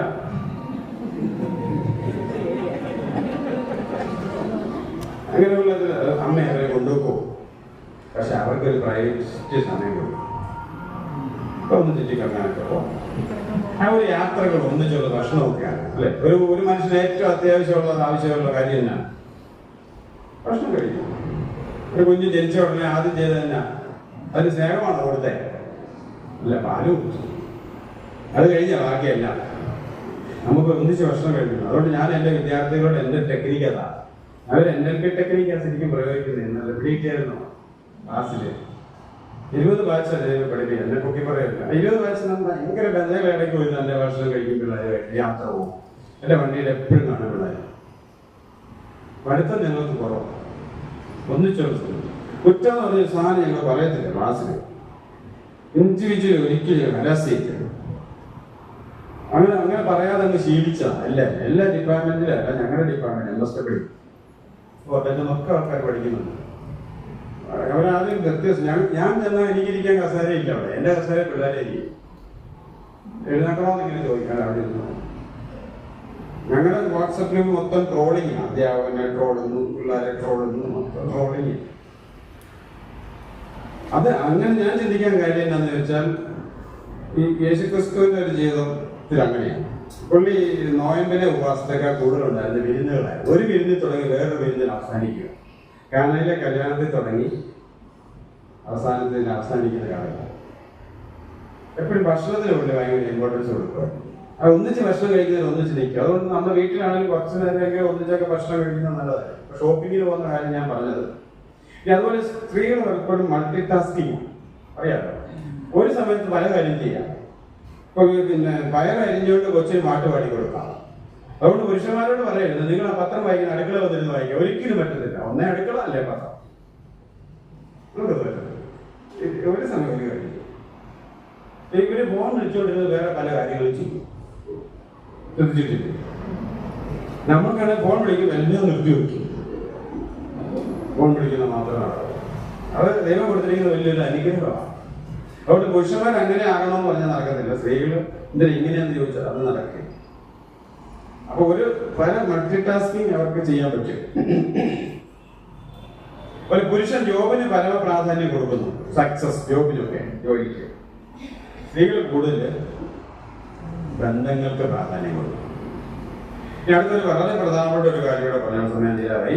വളരെ പ്രധാനപ്പെട്ട ഒരു കാര്യം, തെറ്റ് പറ്റിയിട്ട് പുരുഷന് തെറ്റ് പറ്റിയിട്ട് സ്ത്രീ അത് ക്ഷമിക്കുന്നത് പുരുഷന് വലിയൊരു അംഗീകാരമാണ്. തെറ്റ് പറ്റിയത് പോട്ടെ, ഒരു പ്രാവശ്യമല്ല, അതിങ്ങനെ ആവർത്തിച്ച് പറഞ്ഞുകൊണ്ടിരിക്കുന്ന ഒരു പുരുഷനും നല്ലതല്ല. തെറ്റുകൾക്ക് പറ്റും. പലതരത്തിൽ വിശ്വാസതയുടെ പ്രശ്നങ്ങളായിരിക്കാം, പണത്തിന്റെ പ്രശ്നങ്ങളായിരിക്കാം, നമ്മൾ പറഞ്ഞതായിരിക്കാം. പക്ഷെ അതിന്റെ മുമ്പ് ഞാൻ ഉണ്ടല്ലോ എന്ന് പറയുന്നത്, പണ്ടൊക്കെ കല്യാണം കഴിച്ചിട്ട് ഒരു വർഷത്തിനകം വയറ് കാണാൻ പോകുന്ന ഒരാൾക്കുണ്ടായിരുന്നു. വയറ് കാണാൻ ഓർക്കുന്നുണ്ടോ? കേട്ടിട്ടുണ്ടോ? ഗർഭകാലത്തും അറിയത്തില്ല. പലഹാരമൊക്കെ ആയിട്ട് അമ്മമ്മ ചിക്കൻ വയറ് കാണാൻ പോകുന്ന ഒരു പരിപാടിയാണ്. ഞാനത് ഓർക്കാൻ കാര്യം, എൻ്റെ പിള്ളേർ പ്രഗ്നന്റ് ആണ്. പിള്ളേരല്ല, ഞാൻ പഠിപ്പിക്കുന്ന പിള്ളേർ പ്രഗ്നന്റ് ആകുമ്പോൾ ഞാൻ ഇതുപോലെ പലഹാരം മേടിച്ചുകൊണ്ട് പോകും. അവിടെ ആ കടയിൽ ഞാൻ മേടിക്കും. ഇവിടെ അടുത്തൊരു കടയിൽ അമ്മമ്മ ചിക്കൻ കുറേയൊക്കെ കൊടുക്കാൻ കിടക്കുക, പ്രസവിക്കുന്നതിൻ്റെ കൊടുക്കണം. അപ്പം ഇപ്പൊ ഒരു വർഷത്തിനകം വക്കീലിന് കാണാനാ പോകാൻ, വയറ് കാണാനല്ല. കാരണം എങ്ങനെയല്ല ഒന്ന് പിരിച്ചു തരാമോ? 2-3 വർഷത്തിനിടയ്ക്കുള്ള വിവാഹബന്ധങ്ങൾ വേർപിരിയൽ ഒരു തരത്തിൽ നല്ലതാണ് കേട്ടോ. ജീവിതകാലം മുഴുവൻ സഹിക്കുന്നതിൽ നല്ലത്. ഒരു തരത്തിലും രക്ഷയില്ലെങ്കിൽ കൗൺസിലറെയൊക്കെ പോയി കണ്ട് സംസാരിച്ച് പറ്റുമല്ലോ നമ്മൾ.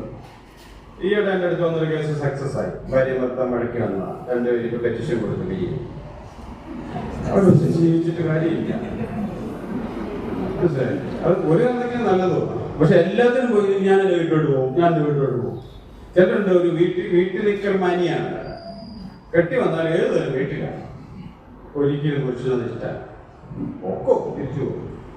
ഓരോ കാരണം പറഞ്ഞ് ഇങ്ങനെ കൊണ്ടിരിക്കും. അവസാനം ഈയിടെ ഒരു വർഷമായി കല്യാണം കഴിഞ്ഞിട്ട് ആ പുരുഷനോട് പറയാം, സാറെ കൂട്ടിയാലും 20 ദിവസം എൻ്റെ വീട്ടിൽ നിന്നിട്ട് അമ്മ സംരക്ഷിച്ചു നിന്നിട്ട്. അപ്പം പിന്നെ പെൺപിള്ളേരുള്ളവരെന്ന് കൈ നോക്കിക്കുക, പെൺമക്കളുള്ളവർ എല്ലാം ഉണ്ടോ? എല്ലാം ഉണ്ടോ? എനിക്കാണ് പെൺമക്കളില്ല. മുമ്പേ എല്ലാവരും നോക്കി. അപ്പൊ ഈ പെൺമക്കളുള്ളവർ പെൺമക്കളോട് പ്രായമാകുമ്പോൾ അവരോട് പറയണം, എടി നിന്നെ കെട്ടിച്ചു വിട്ടാൽ നിന്റെ ഒരു മുറി ഈ വീട്ടിൽ കാണും. നീ തിരിച്ചു വന്നു ശരിക്കും. പുരുഷനോട് ചെറുക്കനാണെങ്കിൽ പറയണം, നിന്നെ കെട്ടിച്ച് ഇവിടെ നിനക്ക് മുറിയില്ലായിരിക്കും. ചിന്തിച്ചാൽ മതി. നീ ഒപ്പാണ്. പെണ്ണിനോട് പറയണം, നീ തൂങ്ങാൻ പോകരുത്. ഭർത്താവുമായിട്ട് പ്രശ്നമുണ്ടെങ്കിൽ നിന്റെ സീരി ഞാനിവിടെ കാണും. ജീവനുണ്ടെങ്കിൽ നിന്റെ മുറി ഇവിടെ ഉണ്ട്, അത് രക്ഷിച്ച് വിധിച്ച് ഇവിടെ കാണും. പറ്റത്തില്ലാത്തവരോട് ജീവിക്കരുത്. ശക്തമായി പറയാൻ പറ്റണം. ഒരു പുരുഷന്റെ പുറകിൽ വിജയത്തിന് പുറകിൽ ഒരു സ്ത്രീ ഉണ്ടെങ്കിൽ ഒരു സ്ത്രീയുടെ വിജയത്തിന് പുറകിൽ ആ സ്ത്രീ മാത്രമേ ഉള്ളൂ.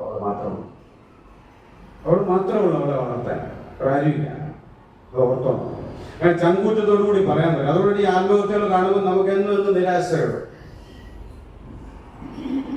അങ്ങനത്തെ ആത്മഹത്യ പ്രശ്നങ്ങളിലേക്കൊന്നും പോകാതിരിക്കാൻ പെൺപിള്ളേരെ ഫാമിലി ബന്ധത്തിലുള്ള പ്രശ്നങ്ങളുണ്ട്. ആരുടെ അടിമയല്ല ഒരു സ്ത്രീ, ഒരാളുടെ അടിമയല്ല. ആ കാലമൊക്കെ പോയി. അടിമയാകാൻ വേണ്ടി മാത്രം സാമ്പത്തിക സ്വസ്ഥിതി ഇല്ലാത്തവരുമല്ല. നമ്മൾ പുതിയ പിള്ളേരെയൊക്കെ പഠിപ്പിക്കണം, ജോലി വാങ്ങിക്കണം, ഇഷ്ടംപോലെ സാധ്യതകളാണ്. വിദേശത്ത് പോകുന്നവർ പോകണം. അല്ലാതെ ഒരു പെണ്ണിനെ കെട്ടിച്ചു വിടാനല്ല ഈ ഒരാൾ ചോദിക്കുക.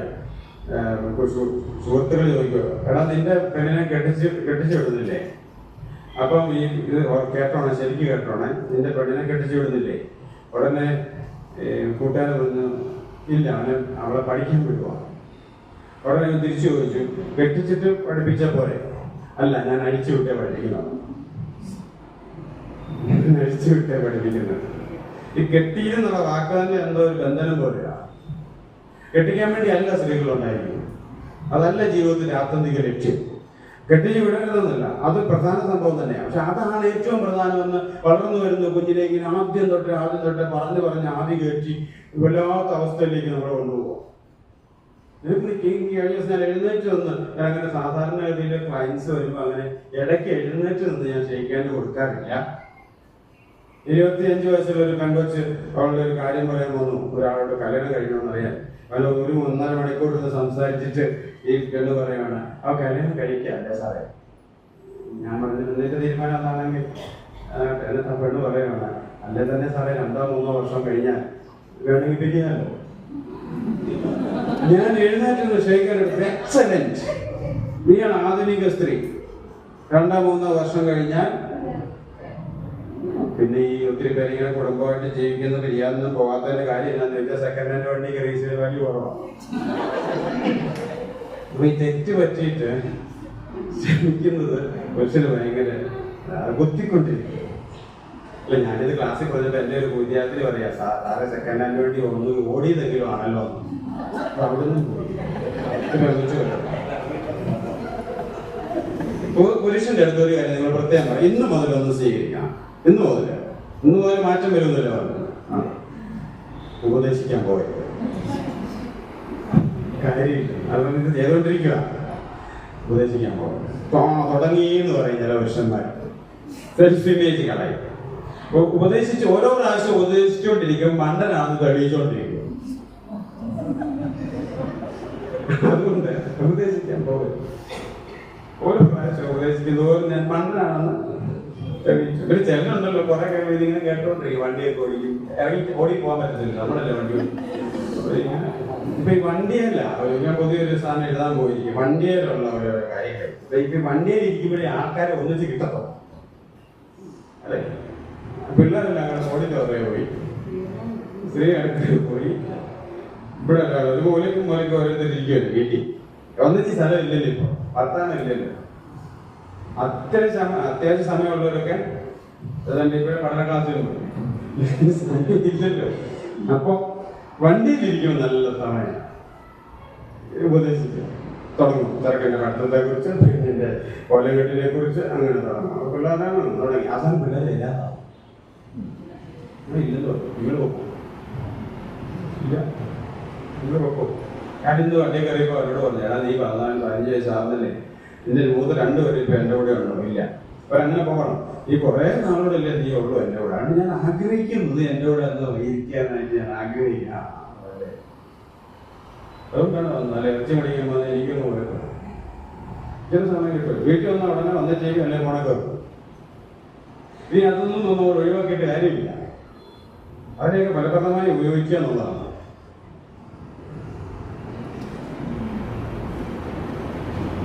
എത്ര വലിയ സമയം? 4-5.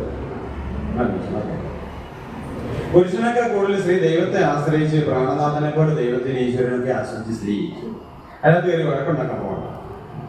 അത് ദൈവം ഉണ്ടോ ഇല്ലെന്ന് അന്വേഷിക്കാനും പോകണം. മനസ്സിലായി? അവർക്ക് ഒരു പ്രായമാകുമ്പോൾ കൂടുതൽ ദൈവാന്വേഷണം എന്ന് പറഞ്ഞാൽ കൂടിപ്പോരുത് കേട്ടോ.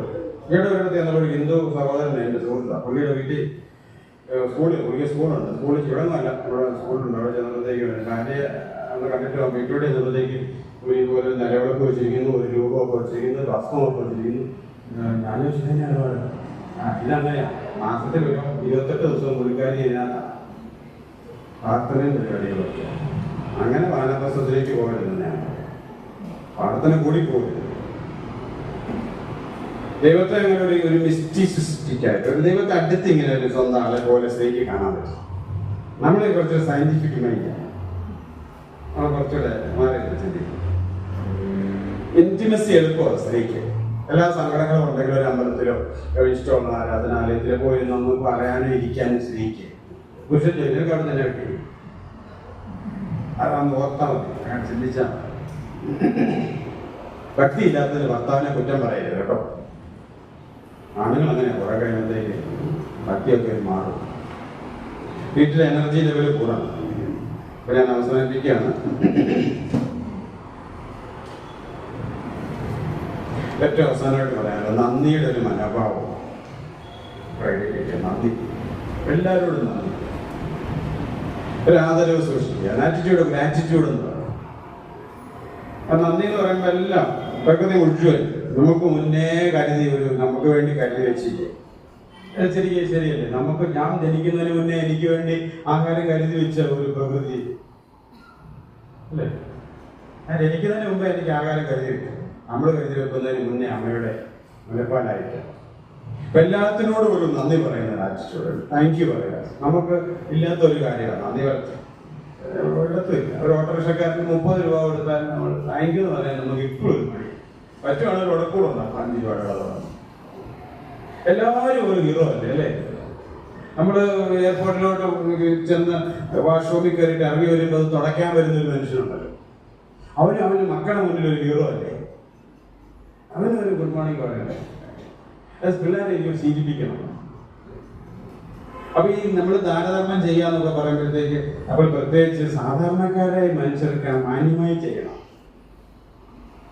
ഞാൻ എൻ്റെ പിള്ളേരുടെ മുന്നിൽ വെച്ച് ചെയ്യുന്ന ഒരു കാര്യം, എവിടെ നമ്മുടെ സെക്യൂരിറ്റിക്കാരുണ്ടല്ലോ ഒരു 20 രൂപ കൊടുക്കും പിള്ളേരെ കൊണ്ട്. അവരോട് ഏറ്റവും കൂടുതൽ വഴക്കുണ്ടാക്കണം. പലപ്പോഴും ഞങ്ങള് പ്രകൃതി ദിനത്തില് ഞങ്ങളുടെ പിള്ളേരെ ആദരിച്ചത് ഞങ്ങളുടെ കോളേജിലെ ചെടിയൊക്കെ കുഴിച്ചു വെക്കുന്ന 2 ചേച്ചിമാരാണ്. അവിടെ തൂപ്പുകാരാണ് അവരെ ആദരിച്ചത്. അല്ലാതെ എവിടെയോ കിടക്കുന്ന ഒരു പ്രകൃതി സ്നേഹത്തില് അല്ലെ പ്രകൃതി ശാസ്ത്രത്തിൽ PhD എടുത്ത ആളല്ല. അവർക്ക് തലയിൽ പടയൊക്കെ വെച്ച് കൊടുത്ത് അവരെ ഞങ്ങൾ ആദരിച്ചു പ്രകൃതി ദിനത്തിൽ. അവര് അതുവരെ ആരും അല്ലാതിരുന്നവർ അത്രയും പിള്ളേരുടെ മുന്നിൽ വലിയ ആദരവ് കിട്ടി, മൊമെന്റ് കിട്ടി. അപ്പൊ എന്നോട് 55 വയസ്സുള്ള സ്ത്രീ പറയാം, ആദ്യമായിട്ട് സാർ എനിക്കൊരു മൊമെന്റ് കിട്ടുന്നത്, തൂപ്പുകാരിക്കൊക്കെ ആരും മൊമെന്റ് അതല്ല. പക്ഷെ അവരും അവിടെ ഇമ്പോർട്ടല്ല.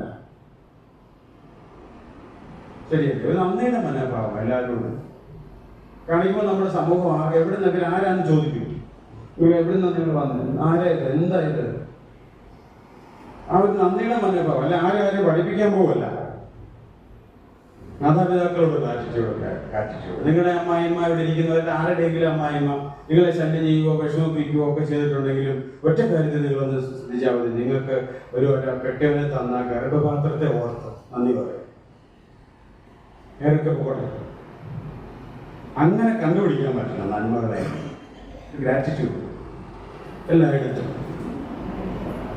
അപ്പൊ ഈ ഒരു ഗ്രാറ്റിറ്റ്യൂഡിന്റെ ഒരു ഭാഷയാണ്, ഒരു നന്ദിയുടെ ഒരു എല്ലാവരും നമ്മളോട് നിൽക്കുമ്പോ ഞാൻ വണ്ടി പഠിച്ചുകൊണ്ട് വരെ വന്നെങ്കിൽ ഞാൻ തന്നെ വിചാരിച്ചിട്ടാണോ ഞാൻ ജീവനോടെ ഇവിടെ വന്നത്? അല്ല, എത്രയോ പേര് എനിക്ക് വേണ്ടിയിട്ട് ഇത് ചെയ്തു.